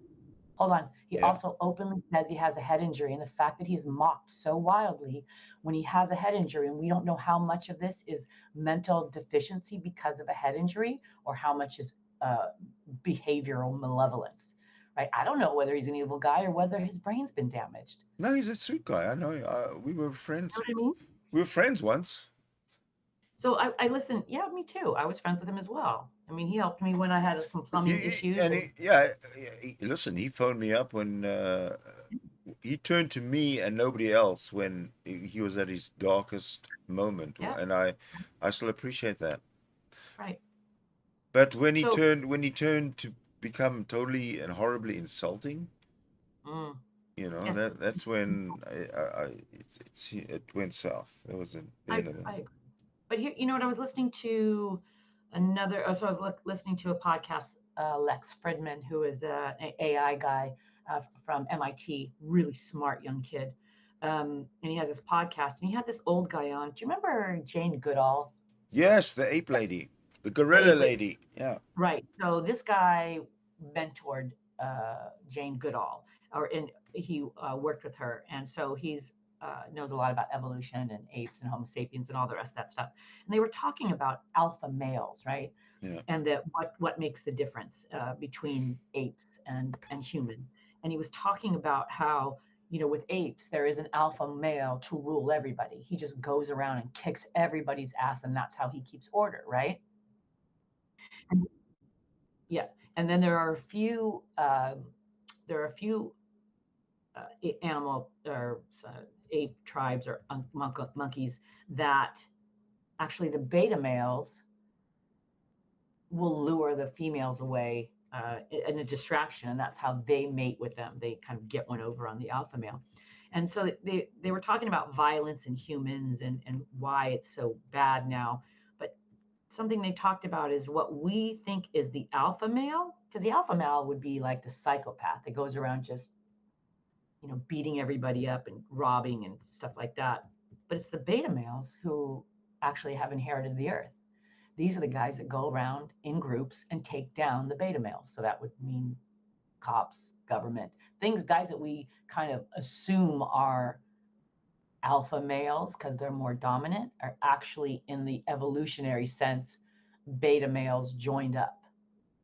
And they're the ones that now keep the peace to the best of their ability. Of course, there isn't a whole lot of peace because there's a lot of rogue people, but I think there's a lot that we can start learning about. I think my God tells me to educate, or to teach people to be educated, to teach critical thinking, whereas certain super biblical areas of the world or the country are trying to put a cap on critical thinking, because if there's critical thinking, you're going to ask questions, and if you ask questions, you might have doubt, and then you won't tithe your money, and then I won't be able to have some crystal cathedral or whatever. And then what will happen to the TV preacher if that happens? But the God of my understanding tells me that it's education and critical thinking that actually brings the enlightenment and gets you closer to that which is, in my opinion, really the source of spirituality. So, that's it's a different experience. And again, I understand that within the religious organization I work in, I'm probably a heretic, but I've taken an oath to uphold the teachings of Jesus Christ, because ultimately I think that they're good. Like, I don't think everything in the Bible is good. I don't know everything in the Bible. That's the other thing. Nor I think that the Bible is a story, right? It needs to be read, kind of with an open mind. You almost suspend conclusion. But it was like when I watched The Passion of the Christ as a non-believer, and it was just, it was a very moving story just from a story standpoint, right? I just saw it as a story. I didn't go into it trying to disprove any of it. I just sat there and watched the story unfold. Then, years later, when I had this spiritual experience, I watched it, and the one thing that stood out to me was the story of Simon, right? The one who walks with Jesus to help him bear his cross. What spiritual experience? You were telling me about the spiritual experience, but I never quite got the gist of what it is. Well, sometimes breaking is beautiful, right? When the brain fractures and it has to be put back together, it's almost like a resetting, right? I can only explain it. I don't have a big explanation. I only have my experience. Yeah, but why does a spiritual experience have to come at the bottom of an emotional pit? When you've hit rock bottom, why can't a spiritual experience have come when you're in a good place? Why does it always come when you're at the literally at the rock bottom of your emotional pit? Sure, that's how it came for me, but I can't say how it would come for other people. I'm sure other people have other experiences. That's the other thing, is we are unwilling to value each other's individual experiences as their own. We all have to pass judgment on who's making, what somebody else is going through. That's not our business, man. Well, you know what? Somebody asked me a question in the chat and I missed it. Nissa says, or asked, Sidney Winston, who were you talking about? Who was I talking about when? I don't know. You'll have to prod my memory there, Nissa. I have no idea. Yeah, I just think it's interesting how we all want to judge each other's experience, and half the time we don't really know what another human being is going through. Because as in my other job of coaching, when I talk to people as a mental health coach, when I talk to people who project their insecurities onto others and they think this is what's happening, and then later on they find out that wasn't what's happening. If I had $1 for every time I've heard that happen or seen it happen throughout my life, I wouldn't have to work anymore, because it is our nature as humans to project our feelings. It's the only experience you have. So of course you think that's what's real, because none of us want to believe that we're wrong. Nobody wants to believe that they're fractured or have any kind of difficulties. It's just, that's why the ego is there. The ego says, no, you're fine. Keep going, because the ego is about survival. It's not about love.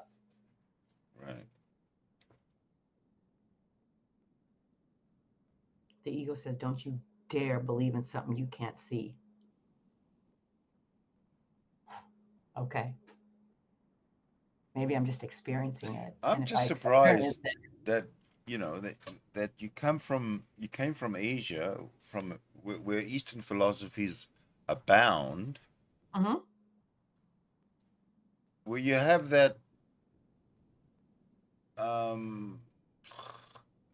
Eastern philosophy vibe, but you're talking Jesus. It's just not sitting right. Yeah, I know, because you want me to have one cookie cutter, and I don't. Like God says, there's beauty, and I am everywhere. So He's in Buddha, He's in Islam, That's right. So why have you specifically chosen the Torah. one that so totally doesn't fit you?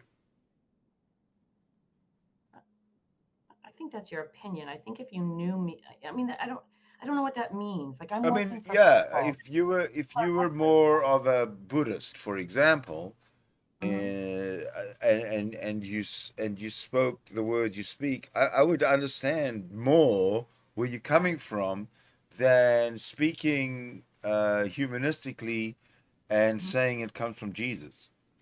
It's just. I didn't say it came from Jesus. Who said that? Now you're making assumptions. Well, I'm making assumptions that you're at a better place in your life because of Jesus. So I told you about the scripture that kind of turned my light bulb on, right? Do you remember what I told you about? Yeah, you told me. Yeah, I remember that. But that's just you could have read some Stoic script or Stoic message, and be wowed by that. But I am wowed by that. I listen and read Stoicism all the time. There you go. I do. Maybe that's where you got your strength from, and not from the spiritual Jesus thing. Maybe it was Stoicism all the time. Sweetie, I get it from everything. That is what God is. God is everything. Well, that could also mean that God is nothing. Okay. Because if before the universe was created, there was nothing, then you have to say, or you have to conclude that God is nothing. Okay. I don't have these arguments anymore. Is that logically coherent? Well, it depends on, based on the knowledge that we have right now in this human form, it seems logical, but I don't know that that's the reality, because there might be things outside of our reality that we're yet to know about that would change that logic. But when you talk about being a humanist, Sid, this is it.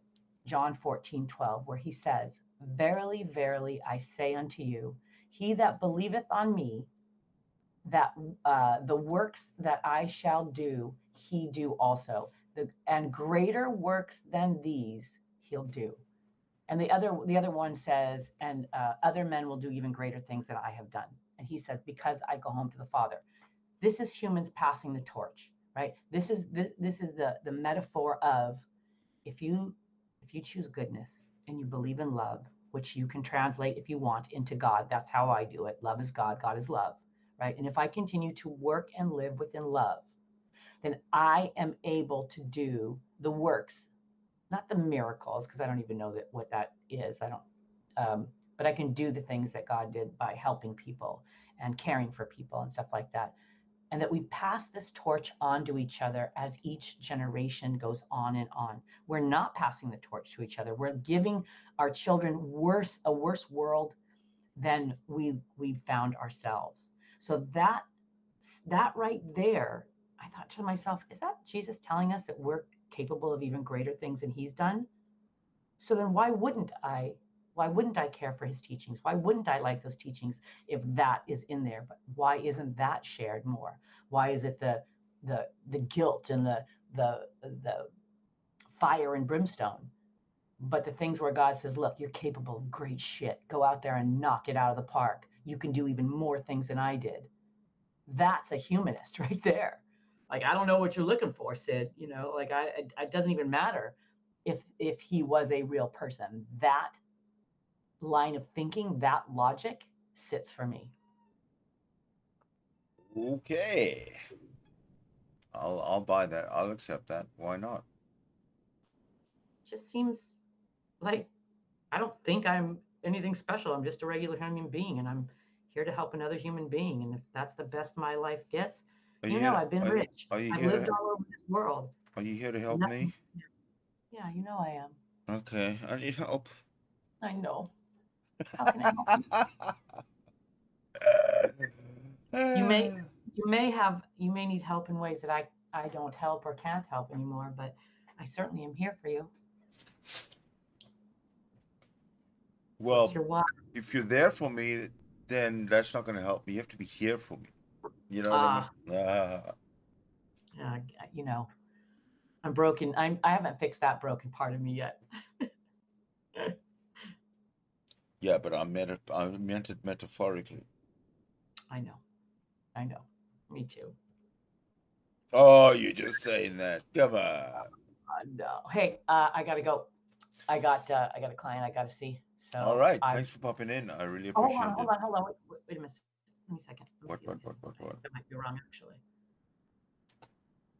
Look at that. I got a client. I gotta go. Things to do. Wait, people to see. My schedule changed. I just want to make sure that I'm not. Yikes. Anyways, I really want to listen to the rest of that video that you had that you were playing before I came in. I really appreciate you talking with me and giving me a little platform to spew my rhetoric. Oh, you're always welcome. I'm thinking of doing this Jorning Mava thing pretty much every day when I kind of wake up and have my cup of coffee.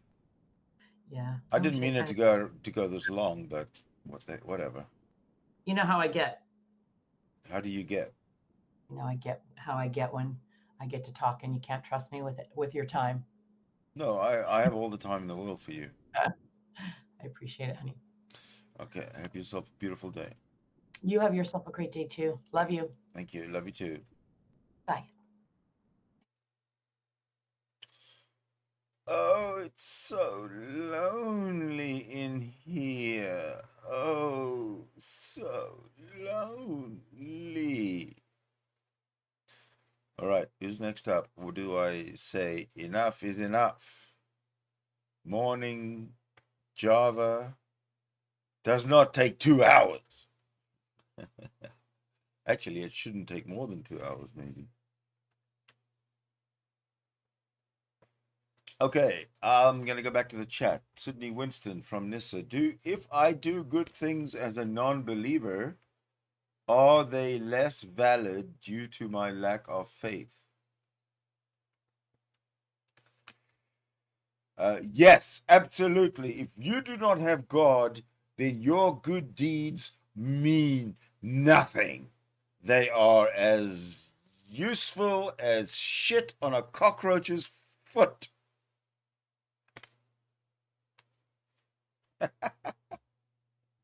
Sorry, that's the best I could come up with. Okay, so here's the deal. If anybody wants to come in and chat, I'm up for it. If not, then I'm going to carry on my day. And I'll be back later, hopefully. We'll see.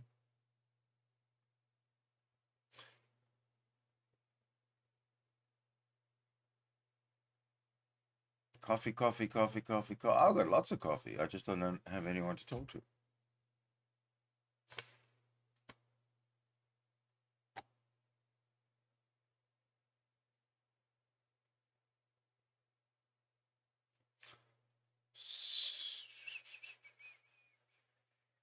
All right, so what I'm going to do then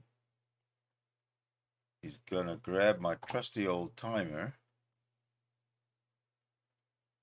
And then we'll work on how much time. And then we'll work on seeing what happens. All right, so I'll give it 5 minutes. How about 5 minutes? It's way long enough.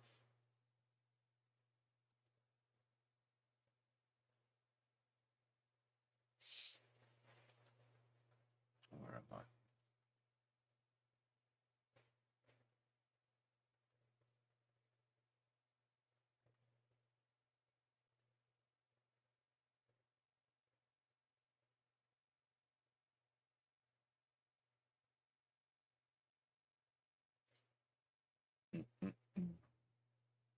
Timer.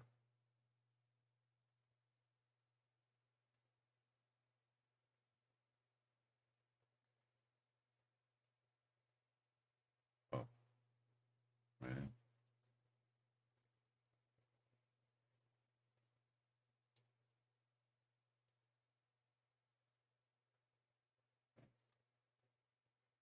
That's weird. I'm sure by the time I've set up this timer, everybody will have left. Because there's no music, it's boring. The old man is snoring. Okay.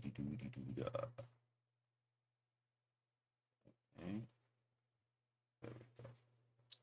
Looks like I'm getting it together, folks. Don't you worry about me. All right.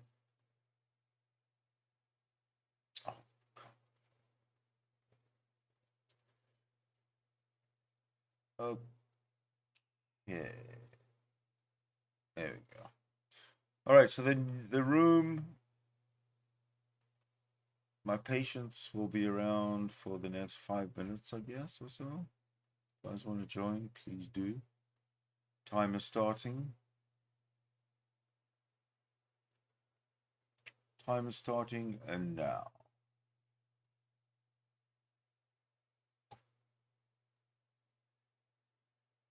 Look out, you're going to come in 3 minutes? Is that what you said?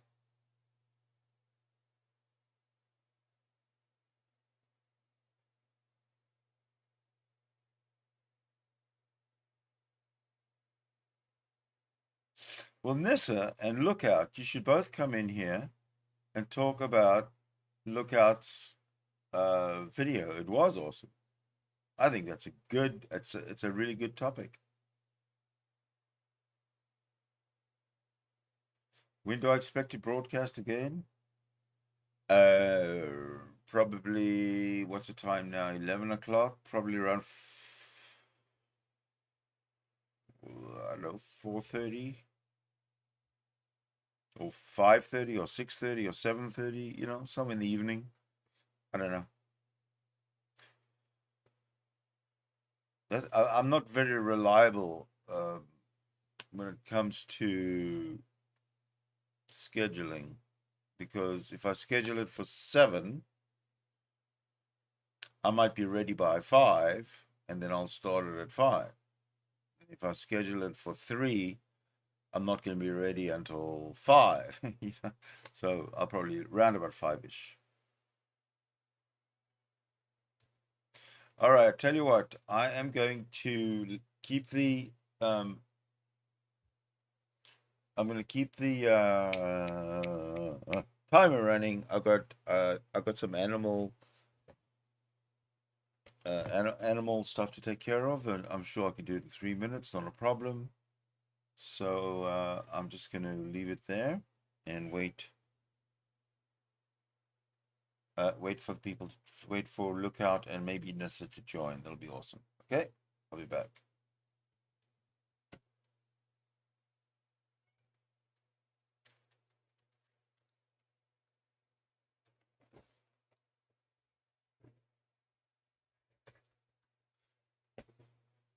All right, little doggy. Kitty.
All right, I'm back.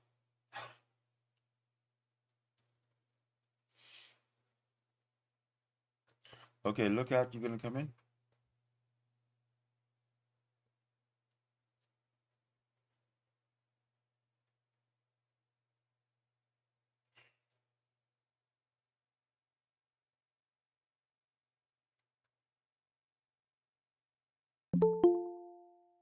There we go.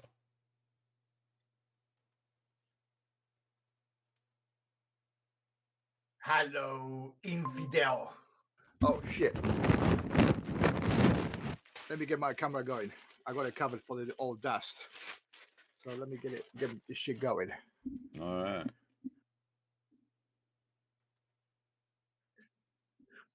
This shit goes up and down. Stay put, bitch. Hey, Right, you have an anti-gravity machine. Look at that. No, it's the force. It's got the force? Indeed, yeah. That's amazing. I know. Amazing, man. So who was that lady speaking to you? I got it almost at the end. Yeah, that was Rebel Melee. Right. She's an old friend of mine from way back Google Hangouts days. That's cool. Yeah. That's cool. So I think people are impressed with your production. And no, to be quite honest, I mean, it's from the heart and not too much work in the sense of production per se. It's just a couple of graphics here, graphic there, just to spice up a little bit. But, did you see my take on Darth Dawkins? My version of Darth Dawkins with the helmet? No. No? Okay, let me show you. Oh yeah, no. What do you mean? Hold on. The image that you put yesterday. Is that the one you're talking about? No. Me? I don't know. Hold on. I'll just throw it up. Where did I do it? Oh, there's that one. Okay.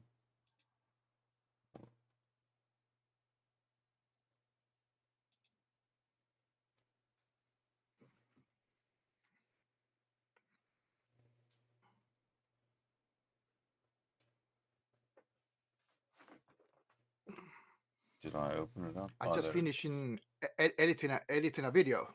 Yeah. That after this, I need to put some input behind it. It's about frack.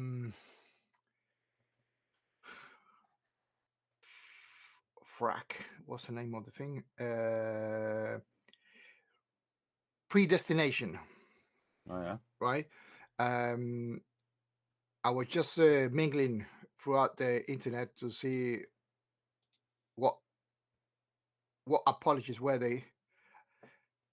Right. Okay. No, I've not seen. That's good. That's good. But you see, you're missing something. What? You're missing the sucker. So you fell miserably there. You need. I didn't want to put that. I wanted that. Now that's what I want.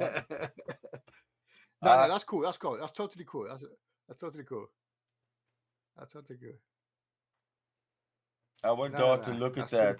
I want Darth Dawkins to look at that and stare at that, and I want him to. I know it's him. Know it's him, and I want him to have a whole replay of his life in his head from that point on until today, as he's watching that. Right. And watching that kid, what a terrible fucking ending for that kid. And he'd be that kid.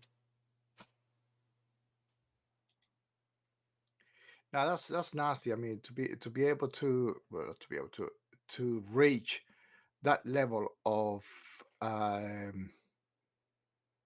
assholeness, yeah, to be such a cunt in the internet towards other people, and still claim to be a Christian or forget religion, forget Christian, religious person, right? Almost by definition, you have to be kind with another person. I'm probably more kind than him in what I do in my daily activities. No, absolutely. You know, or any atheist for that matter. No question. Right? Yeah. Yeah. No. That's beyond. Yeah, for sure. Huh. I mean, How many times have you booted out people today? None, right? you know what I mean? Even. No.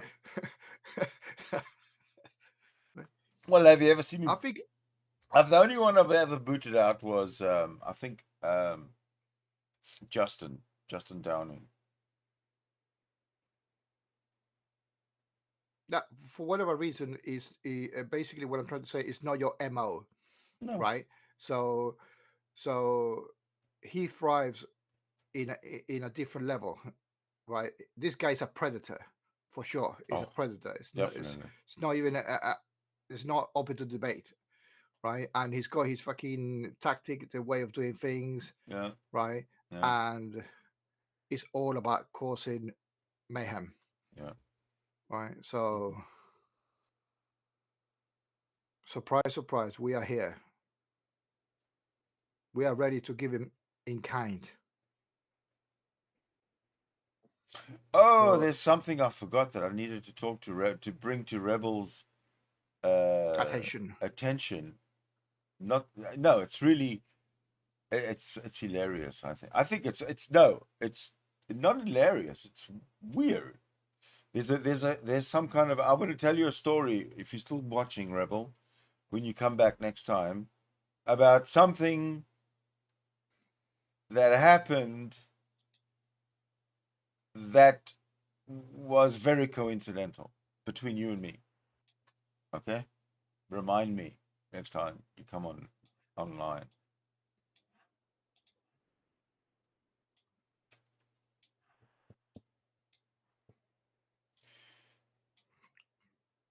What you doing? I am separating the two tabs. The tab of your YouTube channel, your online, so I can see the text. Actually, now what I can do is detach, pop out the chat. Pop it out, yeah. Indeed. That's the one. That's the one. Oh, there you are. Ask and you shall receive. All right. And before we go anywhere, Nissa, honey, I love you. Don't even worry about me. I don't get bent over the stuff. See, this is a really, really nice, compassionate person. Yeah. That's the way it should be. We can have conversations about what's right and what's wrong in your world and what you think and what you don't think without us tearing each other apart. It's actually, I think, a better conversation. It's the only way to conduct civil discourse. I would agree. But the magic word is even if we disagree. Yeah. Look, if we don't disagree, how am I going to learn anything? Because maybe you have something that I need to know. Right? It's my ego that says I'm right all the time. Right. Okay, then. Well, it's because you're a lady that says you're right all the time. Didn't you know that? Come on. That's me. Don't lead me into that. I'm not that kind of chick. You're not that kind of chick. No, I'm not. What's that kind of chick? Exactly. I don't have to be right. You know that. I got to play that clip. No, carry on. I'm going to find some. I'm thinking out loud. I'm an old man. I'm having a senior moment, but I'm going to set something up here. Carry on. Senior moment. Best moments I have all day, man, are my senior moments. You know, I never had any senior moments until I got to a certain age. How does that work? Yeah, I don't know, man. But what about the good parts of it? I don't know. I'm having a good time being old, so I can't complain. My opinion's not helpful right now. You know what? Having a good you can only have a good time when you're old if you don't have to move a lot. This is true. Getting out of bed is a whole different thing now. Exactly. I just went to LA yesterday. Well, I came home yesterday from LA. I went to a concert, and boy, I tell you, just a day took it out of me. Yeah. So, Mr. Lookout for number one. How may I be of service? I love it. There you go. That is I love it. Introduce yourself. How may I be of service? Isn't it? Wow, that was something I didn't expect out of somebody who has the name Look Out for Number One. Well, my handle is a handle for everybody. Look out for yourself. Basically, it's not a self for me sort of thing. I don't know how I can explain it. It just self promotion or something. So look, here's the thing. Until I got my own shit together, I was nothing to anybody. I really couldn't help. I was more than right? Don't put yourself down like that. Are you kidding?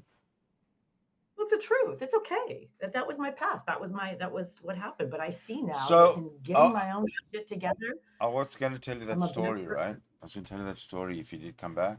Oh yeah. Okay. Yeah, but let her finish. It was. Yeah, but just real quickly, sum it up. It's just the better I am to myself, and I don't mean self-centered or selfish. Like, get my own act together. Lick my own wounds. Get my help. Figure out who I am and what I want, and start trying to achieve it. And then I'm not so messy to everybody else. Then I'm not causing havoc in the world. I created the majority of my bullshit after I figured out, where I was going wrong. Being wrong is not such a bad thing. Just fix it, man. Oh, just a point of order. The freak. These two guys look like the top recruits for the rugby team. At least we invite people and we don't vote out people just because we don't like the way they say something. That's a big fucking difference. What do we look like? Yeah. No, what I'm saying is the gentleman, the freak, Christian guy or religious guy, is saying these two guys look like the top recruits for a rugby team. Which two guys? Right? Is there on your moi? You? I mean, it says these two guys look like top recruits. All right, come on then, come at me, bro. Come on, bring the ball. Wow. So I think we're being nice, and it's still saying that we bully, not bully, but we are asking for trouble of some sort. Right? How so? Just let me heal the freak. I'll handle that. I can work on that. Sorry, Ma. So you go ahead, finish your thing, and then I'll jump in when you're done. No, go right ahead. I'm done. I'm putting that out there. I'm here to help. Oh. Okay. So this is the weird thing. Okay, so Rebel many years ago sent me something, and I received it. And in that package that I received and that I wasn't expecting was a personal item.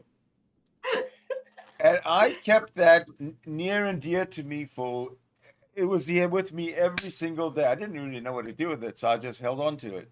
And I held on to it, and I held on to it, and I reached out to her, and I tried to get in touch with her, and what the hell, where are you? I'm worried about you, blah, blah, blah. And nothing. Ooh, crickets. Chip, crickets.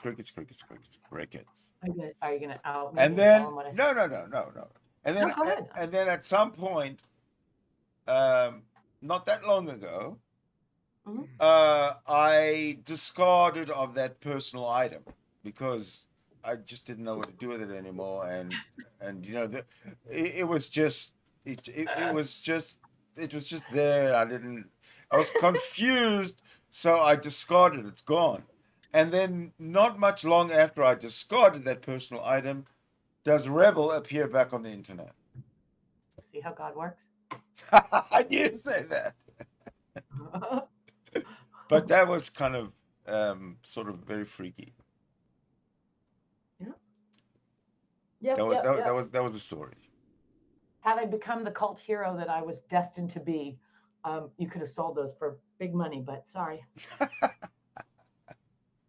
No, not because those were fresh. Anyway, never mind. I don't want to talk about it. Let me spice it a little bit here. The freak is you were born into a Muslim family. Respect, right? What I do disagree is that you says I met Jesus 10 years ago. No, you didn't. What do you mean you did not? No, he fucking didn't. No, he fucking didn't. This guy did not. No. This guy did not meet Jesus. What he had is an experience like the lady Rebel, right? Saying, I had a feeling, or I had a whatever criteria you're going to put in your brain. It says, oh, yeah, but AKA Jesus. Yeah, okay, but that what he's saying is, I met Jesus 10 years ago, and but not physically. So he did not. He didn't say physically. No, he said met. How the fuck you meet somebody on an imagination? Oh, Father Christmas, how you doing, my man? Wicked. I met just him. like the lady. You understand? Just like the lady did, as you mentioned. No, I didn't meet. Well, so okay, let's put it into semantics. So my experience alone, is that in my path in rebuilding and having a spiritual experience, I experienced what I consider to be what I think God, what a true God would be, right? This energy, this spirit, right? Now, I also was exposed to the words of Jesus Christ, right? And like I said, John 14:12 spoke to me as a humanist, that if you believe, if you tap into this energy and you walk the good walk and you do what you're supposed to do, just like look out for number 1 says, make yourself the best you can be, because it will overflow to others, right? It does. You care for others. It makes a difference. Imagine 7 billion people who get their shit together. This world would be a different place. Rebel, if you're quoting something from John, then those are not the words of Jesus Christ. Those are the words of the person who wrote John. Right. So the red letters are supposedly, right? But either way, they obviously were written down by somebody who was not Jesus Christ. That person is the guy we're talking about. So in saying that, here's the thing. If indeed Jesus Christ was a real person and it was God in a human form, as the story goes, then I've met God through a spiritual experience, and I love the words and the teachings of Jesus Christ. That's the best I can do for anybody. That's all I can claim, right? You call me what you want. Absolutely call me what you want. Categorize me the way you want. I don't care. Me and God have this down, right? Like, I'm doing for others. I'm working hard for others. And that's all I answer to. So whatever anybody wants to call me is fine, right? And I think people forget it's okay to teach that, right? Yeah, but and Rebel, I'm willing to be a heretic. No, Rebel, could it be that it is actually you doing the good thing instead of putting somebody?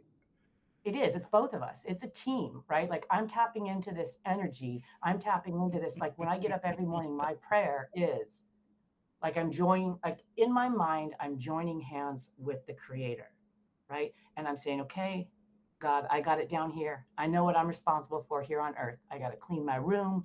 I got to save some money. I got to take care of my fellow human beings. I got to keep my world clean, right? Keep my shit together. Sounds like right? you have a sense of guilt.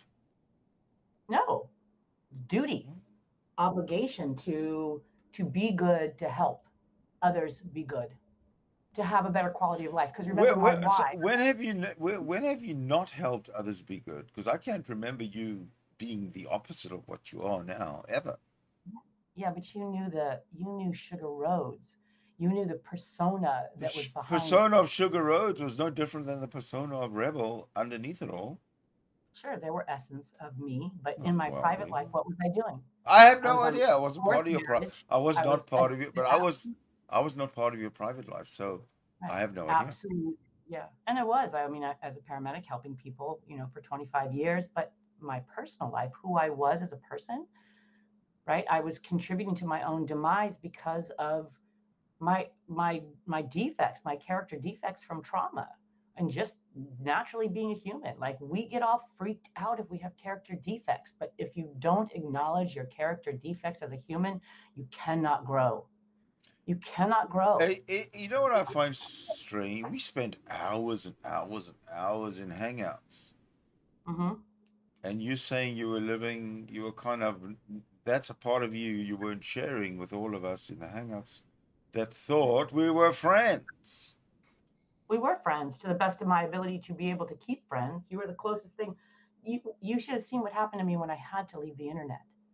Imagine having to quit your job of helping other human beings because of PTSD, then developing a drug habit, and then because you're sure that your 21 coworkers that committed suicide over 25 years, that the Reaper or whatever, mental illness was coming for you, right? And then to have your new community that you stumbled upon just tear you to shreds because you didn't fit in and because you were the wounded gazelle, right? Because I stepped in some shit, man, right? And I got the full rickroll of what the internet has to offer: trolls, hackers, the whole thing, right? Narcissists, all of it.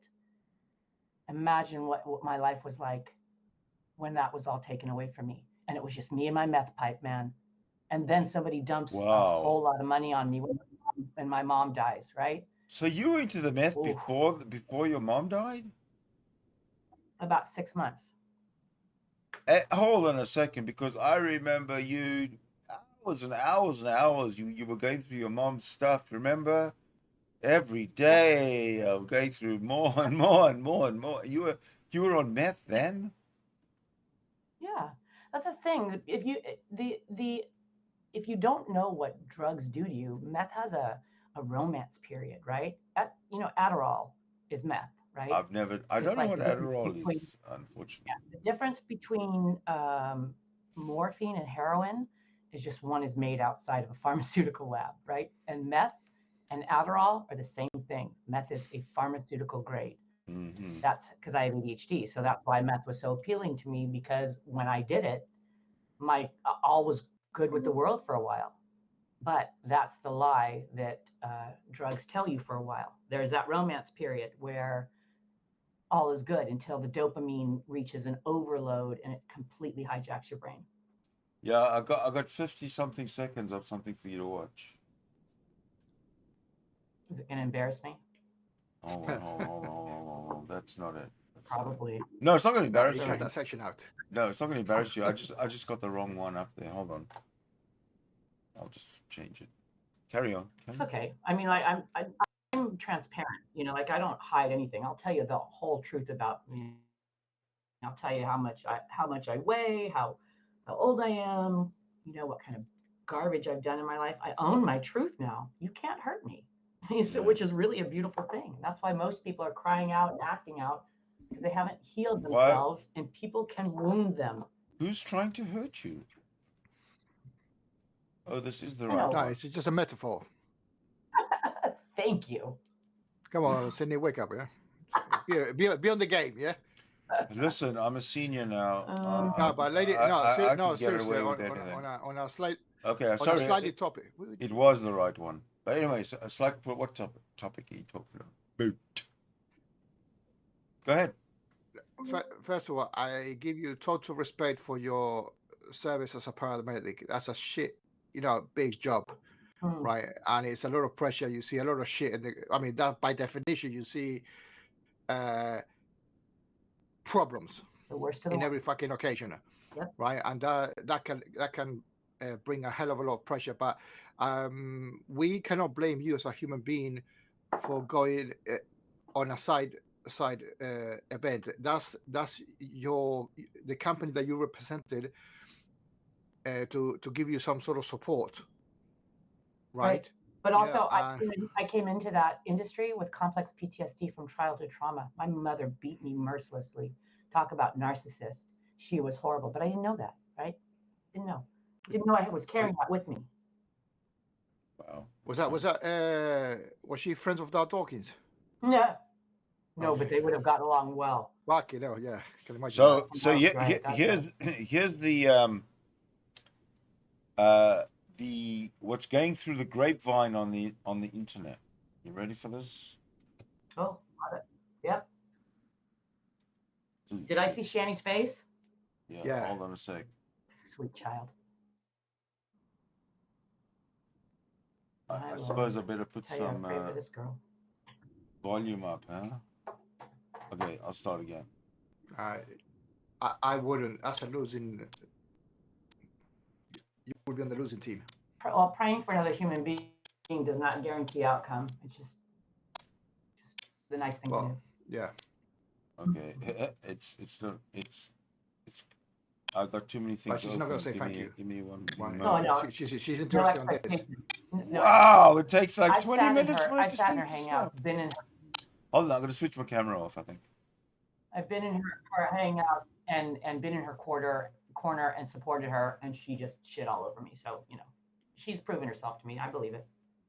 I can still pray for her, though. Doesn't, you know, just my way of handling it. You know, my mom's dying of health problems. All of you fuckers know. And you keep trying to make me look like something I'm not. Fuck the mother. You're a fucking asshole, and I hope you want deeply. I'm just wondering, all you motherfuckers know my mother's dying. Here's the real deal. I don't give a fuck about any of you guys. I hope all of you guys burn in the lake of fire. I hope all of you guys do, and you probably will. Because you are abusive as hell to people. You are mentally abusive pieces of shit. All of you, including my mother. So, I kind of did a little something. By the way, hi, I'm Shani. And I was you know what? I lost a couple subscribers, don't know why, don't know who, and, you know, I've got to say, got me, my thought is more attractive down. So I was like, okay, let me see what people are saying about me. So I, you know, did a quick YouTube search of my name. Nothing came up. But while I was scrolling down, I saw a video called The One True Christian. You know, the greatest of all powers is love. I can't wait to see you die someday. So, you know, there's a lot of Christians out here, or Christians, who are going to hate atheists and others. And I hope you get everything that coming to you. I can't wait till judgment. All the time. Yeah, I've seen that video. I love the editing. They say they're Christians, but if you're not showing any fruit of the Spirit, I can't wait till you're standing there in front of the Lord, crying your little fucking eyes out, realizing what kind of piece of fucking shit human being you are, and how you're gonna burn for eternity. I can't wait to see the flames on your fucking head, asshole. I honestly, you're either demonically oppressed. Does everyone know how you tried to fuck me? Does everyone know how you sexually harassed me and tried to put your dick in me, Sidney? Do they know that? Or influenced horribly, or you don't even know who Jesus Christ is, because Jesus is love, and I know you don't like the whole sicky lovey stuff. And you're such a fucking disgusting person that everyone knows that you're one of the reasons why Sugar Rhodes broke up with her husband, because both of you are fucking sluts. So you want to come to me and try to demean me as a person when you're a fucking whore who tries to fuck every single woman in the community? But Jesus Christ is love. I think the only reason why you're doing this is because I wouldn't take any of your solicitation when I broke up with Chris. Like, why would I want to fuck some old fucking perverted man like you? He's not hate. He did opposite of that. Yeah, he turned over the tables and stuff, but he did that in love. He needed them to wake up. And it had my face on the thing. And it was Ask an Atheist. And, what I liked about this, and this is completely vain, but I liked it, gentlemen. It was Ask an Atheist, Benny Ocean, and Wayne Hudson. They were all talking about how hot I was. And I just have to say, gentlemen, thank you for that. Even though it's been months ago since he said that, it made me feel pretty. And thank you. Thank you. I'm glad you find me hot, because I know I am. Of course.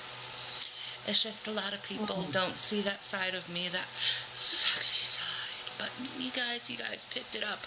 Oh, and one more thing.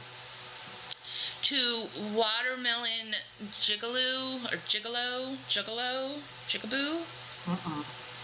Yes. What Jason? Yes, I do. So, yeah. Thank you. Thank you, Ask an Atheist. And thank you. Well, you weren't into, like, big girls, Wayne Hudson, but come on, boy. If you had a chance to have a little something with Shani, for Christ's sake, you could go and be like, oh, look what I did. You would, and you know it. And to Benny Ocean, thank you for calling me hot. Thank you. Made me feel pretty. And I like feeling pretty sometimes. Because I was like a stray ass. You know, I don't know. Anyway, thank you. Oh my gosh, sweet. Affirmations. Give me as much love as possible, and then I will give you. You are a mentally abusive I piece of understand shit. Shani All of you, as someone who including suffers, my right? mother. Like that's really difficult to watch. Mwah. Thank you, fanboys. Mwah. She's gonna Thank have you, a great time in the fanboys. metaverse. Hope she goes over to Facebook. She will be a cult leader, let me tell you. Oh man, I can't believe that. Was hilarious. Even though I've watched it 100 times. What happened to Jason? They're still together. You know that when she met him, he was sitting on $750,000. Yep. And now they're on food stamps. Yep. Oh, okay. Just like me. Well, not food stamps. I actually have rebuilt some of my money, but yeah, but you go out and do something every day. They just sit in their asses every day and asking for donations. That's what right. I'm not on food stamps, but I was for a short minute after I got out of rehab. Oh well, yeah. Okay, so you use it when you had to. These people use it because they're too lazy to go out and get a job. Yeah, that's tragic. That is super tragic.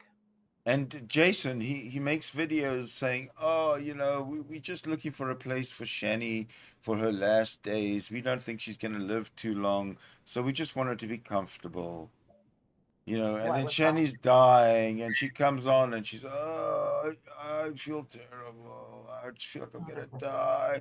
Oh, please help me. Please donate. And then the next day, everybody's, hey, it's all different. She's all happy because somebody donated money and she could buy a pizza.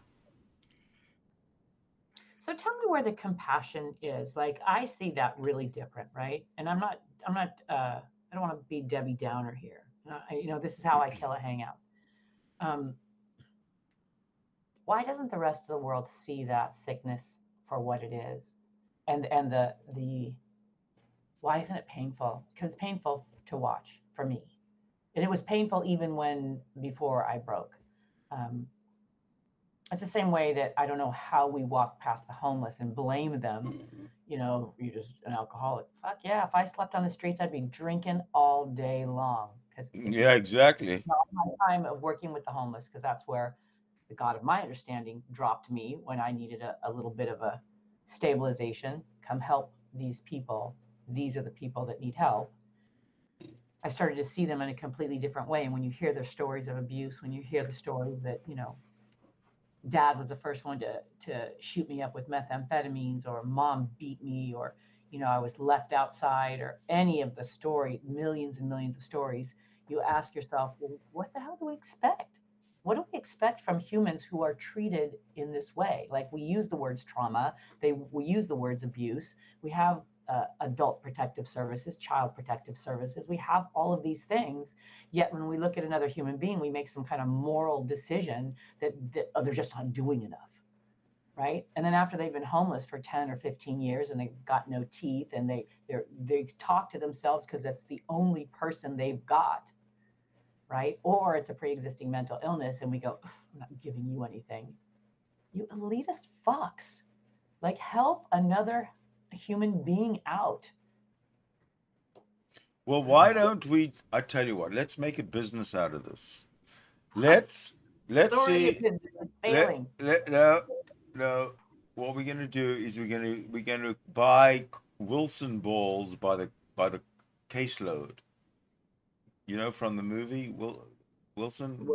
Yes. And then we can hand those out to all the homeless so they can have someone to talk to. How about you, Sid? How about if you just befriend one of them? A homeless person? Just one person in this world. An old lady. Will you help out your neighbor? I told you, yeah. Yeah. So look, 7 billion people, You can't 7 catch billion me. people on this planet. You can't and catch those of us who me. can get- That's right. Those of us who can get healthy need to get healthy, and then just pick one. That's the thing. Exactly. Just find one. Yeah. And if we all get ourselves to drop all of our fighting, to drop all of our conflict, and walk in the same direction, not have the same belief systems, but at least save humanity. Have you heard? And this goes by the chat as well. Has anybody heard a concept called the resource-based economy? I've heard the term. I've heard the term. I met the person that pinned the idea.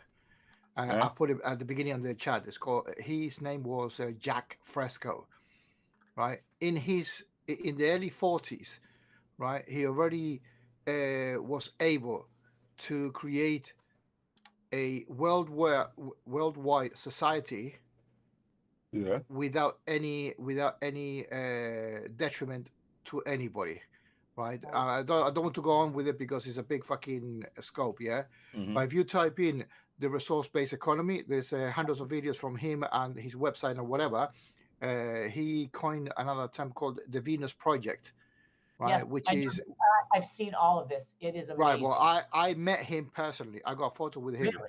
Right, yeah, when he came here in the UK, man, it was a midget thing, right? Like a Smurf type of thing, right? But it was like a Jedi Force in the sense of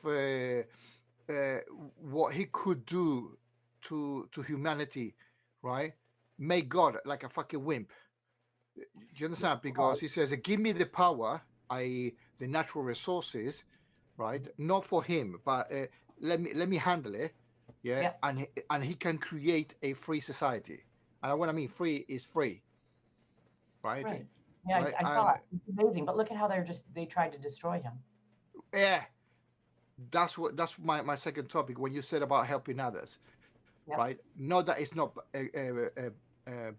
bad to help others. It makes a world of good, but the problem is the powers that be will prevent you to do so. That's right. In one way or the other, right? Yeah, if you try it on too big of a scale to begin with, so this is one of those things that has to be done grassroots to start off with, right? Right. We think globally and act locally, and that's why I say just pick one. Like encourage your friends to pick one. Like help one person out. That doesn't mean give them everything. That means if they need to get to the doctor, get them to the doctor, right? Give them a ride. You don't even have to stay with them. What is it that you need? You need a pair of socks? Go clean out your closet. Get the extra socks that you don't use anymore. What is it you need? You need your house painted? Your ceiling? Yeah, I'll be right over. Right. Seriously, just pick one, right? If we all feel like, but see, everybody their ego says, I have to be the greatest. I want to fix everybody, which is a noble cause. I want to fix everybody. Syndrome, right? And those who either want your power or don't want the individual in power is going to come for you. It could be implemented within 6 months, easy, piece of cake, right? And then expand outwards to whatever. It's easy. It's just I hear private jet. What about the billionaires, my friend? What billionaires? Those are the one with the whip. I don't believe that billionaires exist. Prove me wrong. You're probably right. Considering most money is all just digital numbers, right? Correct. Right. Sure. Did you know that 1% of the currency is paper money? Right. Or 1%? 1%. Yeah. If you put all the bills together, yeah, either by nation or globally, right, is probably one or less than 1% of the total amount of credit. You know, I don't think in the last 2 years, I don't think I've touched more than 2 bills of cash. Me too. I got all my debit card and I do everything, right? Everything moves either online or by mobile banking or whatever. Yeah. And I haven't seen a bill in fucking years, to be quite honest. Okay. You want to hear a funny story? Yeah. Sure. So Wednesday I go to LA, right? And I don't take any money with me because from what I hear at the venue, it's all cashless. Everything's fine. I book everything using my cards and stuff, and I don't really have any cash on me. I don't really need it. And I get to LA and I go to I didn't have batteries for this little light stick that they use at the concert. So I had to walk around the corner down in LA, 5th and Broadway, not a great area, and it's just like straight up urban. And just walking through, everybody in the doorways, the homeless in the doorways, just crime, cars squealing by, and here I am, a female walking alone on the street. So I get into Rite Aid and I get in there and everybody's loud and people yelling, "Get me this and get me that," and just really rude. Everybody's pandemic crazy. And I get my batteries and I pay for it and it swipes and it says cash back. And I thought, I better have a little bit of cash on me. So I said, can you give me an extra $20? So the lady goes, sure. So she hands me an extra $20. She gives me 20. And do you know what is written on that $20 bill? God, in God we trust. No, somebody has written across the top of it, G-O-D, right? And out of all the money, it was the only money I got the whole time, and it says God written on it, not in God we trust, but the word God written on it. And I took it as two ways, right? Because clearly a lot of people make money their God. And then if you are really feeling spiritual, it's like God's just speaking through you, through the money. So take your pick, whatever sits for you. But I thought it was really interesting. The only little bit of money I got the whole weekend had the words written in green, God. That's conclusive proof of Jesus to me. Yeah, me too. No. Yeah. No, even I don't believe that. I just thought it was interesting. Praise the Lord. Right. When things like that happen, you go, oh, that's cute. I mean, too many of those things happen if your mind's not real stable. I mean, think about why people go after a God or why people will adopt really strict ideations, right? Or ideologies. Mm-hmm. People are hurting, right? People are looking for anything, right? And like, look out for number one said, why isn't it me? Well, I do take appropriate credit. I got to do human things, right? Mm-hmm. But I don't take all the credit because I'm connected to source, something to God. I use the term God probably not the same way anybody else uses God. Like when I say that, and that's our relationship with the word God, or our relationship with Jesus, or what that means, or your relationship with Christianity. Most people's problem is with organized religion, not with whatever God is, if it even exists. Rebel, do you think Jesus is, if he comes tomorrow, knock on your door? Hi, Rebel, how you doing? He would say to you, what am I? Am I Jewish or am I Christian? What will you say? I'd have to just ask, are we talking in human form or at your essence? It doesn't matter. The old man or the son of the old man is coming to you. He's knocking on your door, right? And this dude is saying to you, Jesus, right? Obviously, right? What you identify as Jesus. And he knocks on the door. Hey, Rebel, how you doing? I see that you got some issues as me here to sort you out in whatever way I can. How will you identify him, as a Jew or as a Christian? Well, as a fellow Jew, I would call him a Jew, but more than that, before I even had that conversation, I'd have a big conversation with him. Like, why the fuck are you at my door when all my brothers and sisters are out there suffering? That's true. Like, that's true. We're gonna have a whole different conversation. Don't you dare come. It's a trick. It's a trick question. Jesus was it was a trick question. It was a trick question. Because Jesus was always a Jew. Right. So, but the more than that is like, I wouldn't even expect that. So even in the thought experiment, I'd be like, why are you here? Like, don't take me. Leave me. No, the thought experiment was go to your heaven and look down on everybody else suffering when we had the ability to help. Number one thought experiment evolved from are you Jewish or Christian to why the fuck are you here? Yeah, why are you here? I get it. Like, either do your thing or move, or help us out, right? Like, that's at that time when I don't really care that you're Jesus Christ. If you're here to muck things up and separate us, you can go on about your business. Keep me with the people, right? Well, I'll go to. if we're gonna put it that way, which is fine, right? We're gonna put it that way, and you're gonna ask it that question. I think the first question would have been, why your father fucked it up in the first place? I don't believe that, because that's how humans use it, right? Humans view it that way because they anthropomorphize God. I can't understand what an omnipotent, all-knowing thing, whatever it is.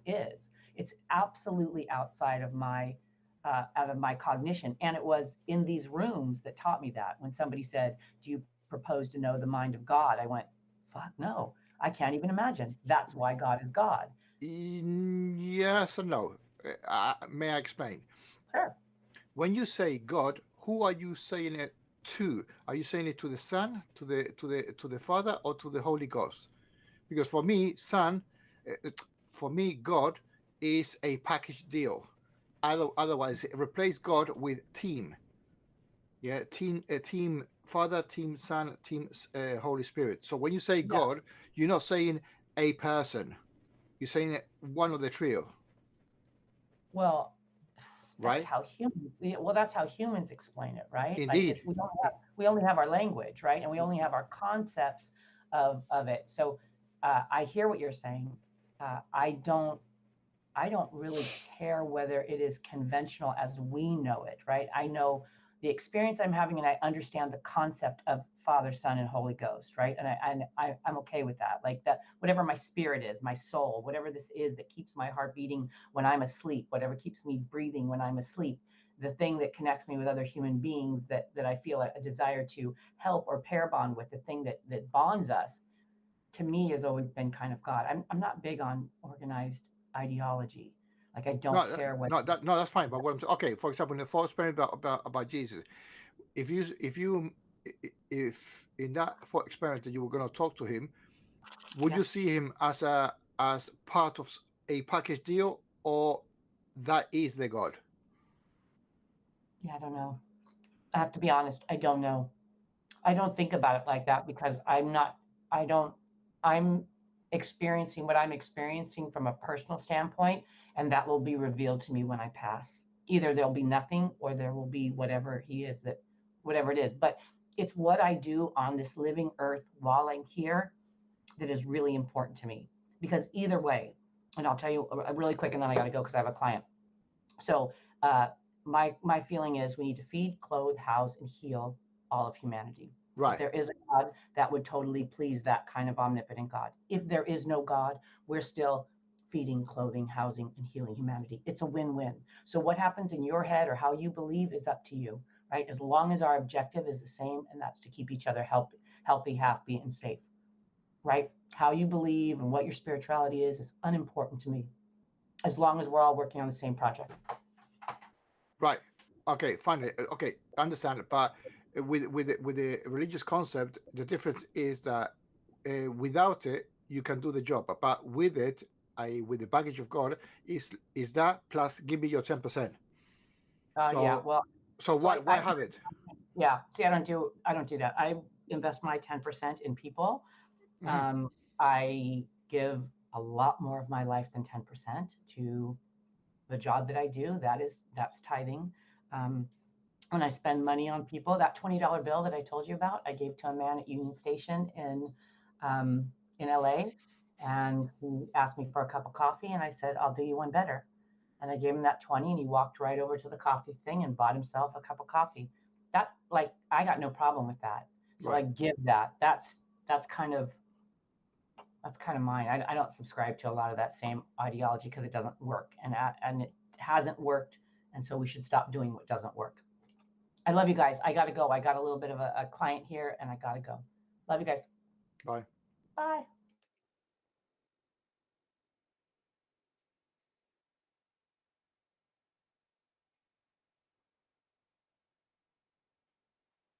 So, yes. Oh, Cloud, you need a private jet, right?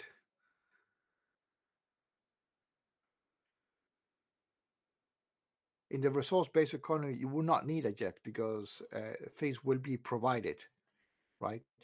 So She left? yeah, she had a meeting with a client or something. Client, okay. Cool. That was a very good exchange. I like that.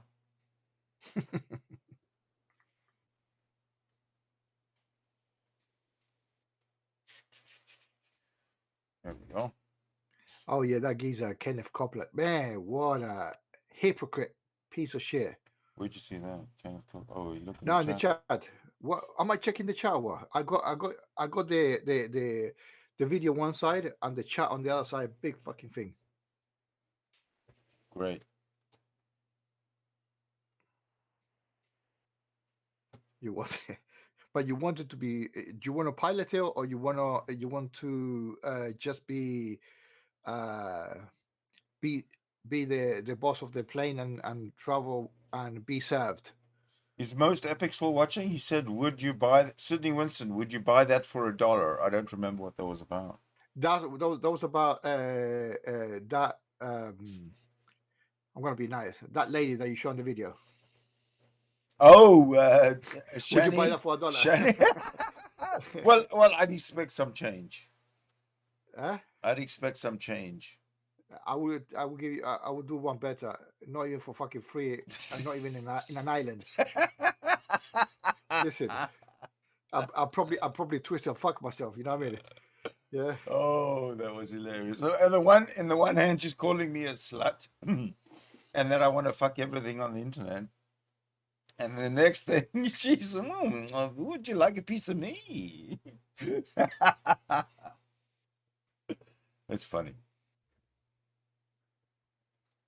But no, I wouldn't buy that for $1. I wouldn't even rent it for $1. No, you cannot work with it. You cannot pimp it.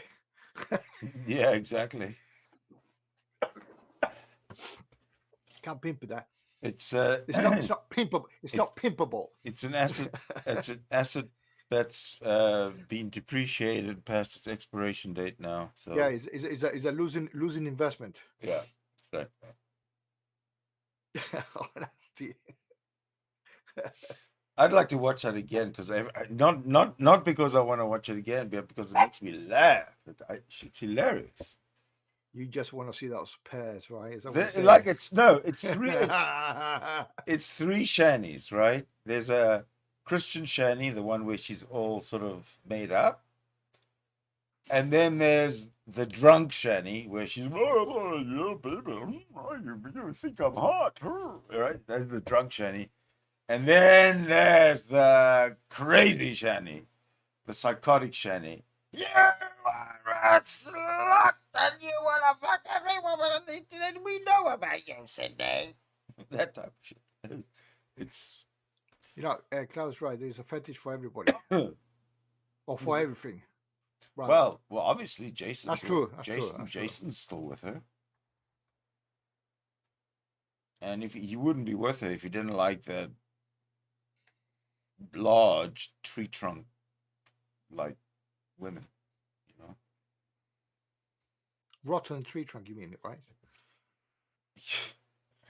Absolutely, without saying it, it's implied.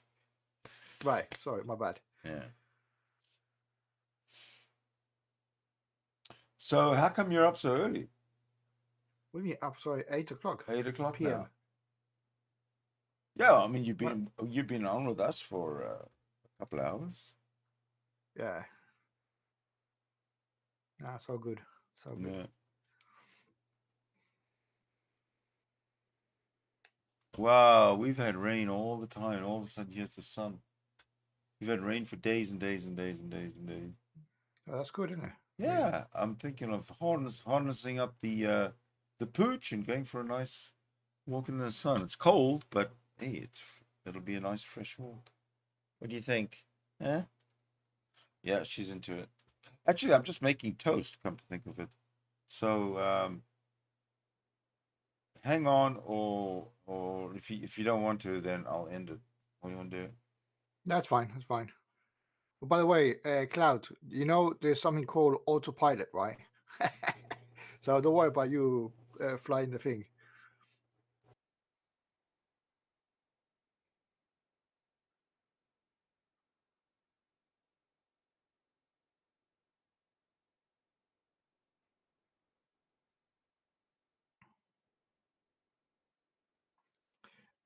So yes.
I was making this this clip, this video. I don't really want to make edits per se.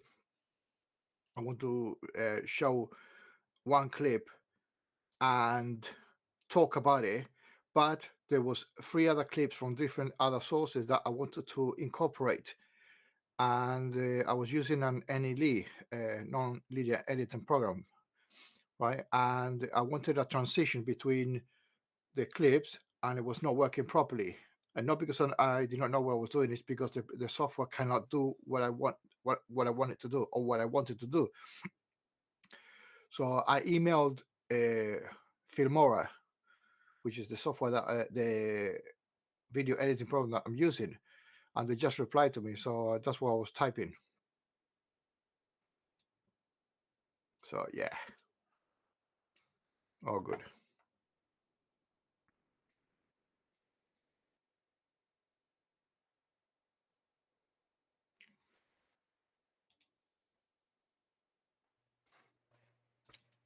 So I'm just munching on toast here.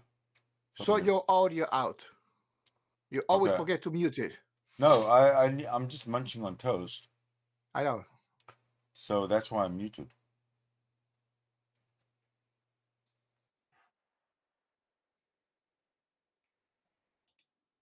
Can I show it? Can I show it? Yeah, I can show it.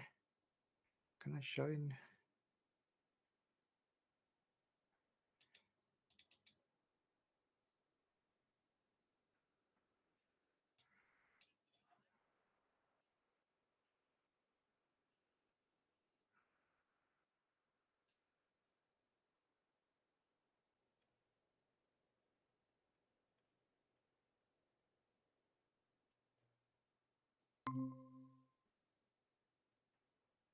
I made a little bit of poo-poo on my editing. What happened? I'm watching the video clip that I've made, that I've edited, but I did not clip out something, and he's talking a little bit more than I would like to.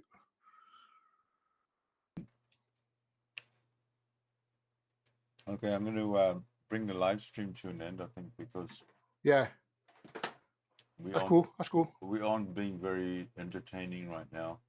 No. They might complain. They might complain that we couldn't have that. Well, and you don't want that, yeah. No, I don't want to have to live with that. Not on my shoulders. No. Because then you have to repent and everything. You know, what I mean, it's a big deal. Oh, who's got time? Rather just not commit the sin. Hey? Who's got time to repent? Right.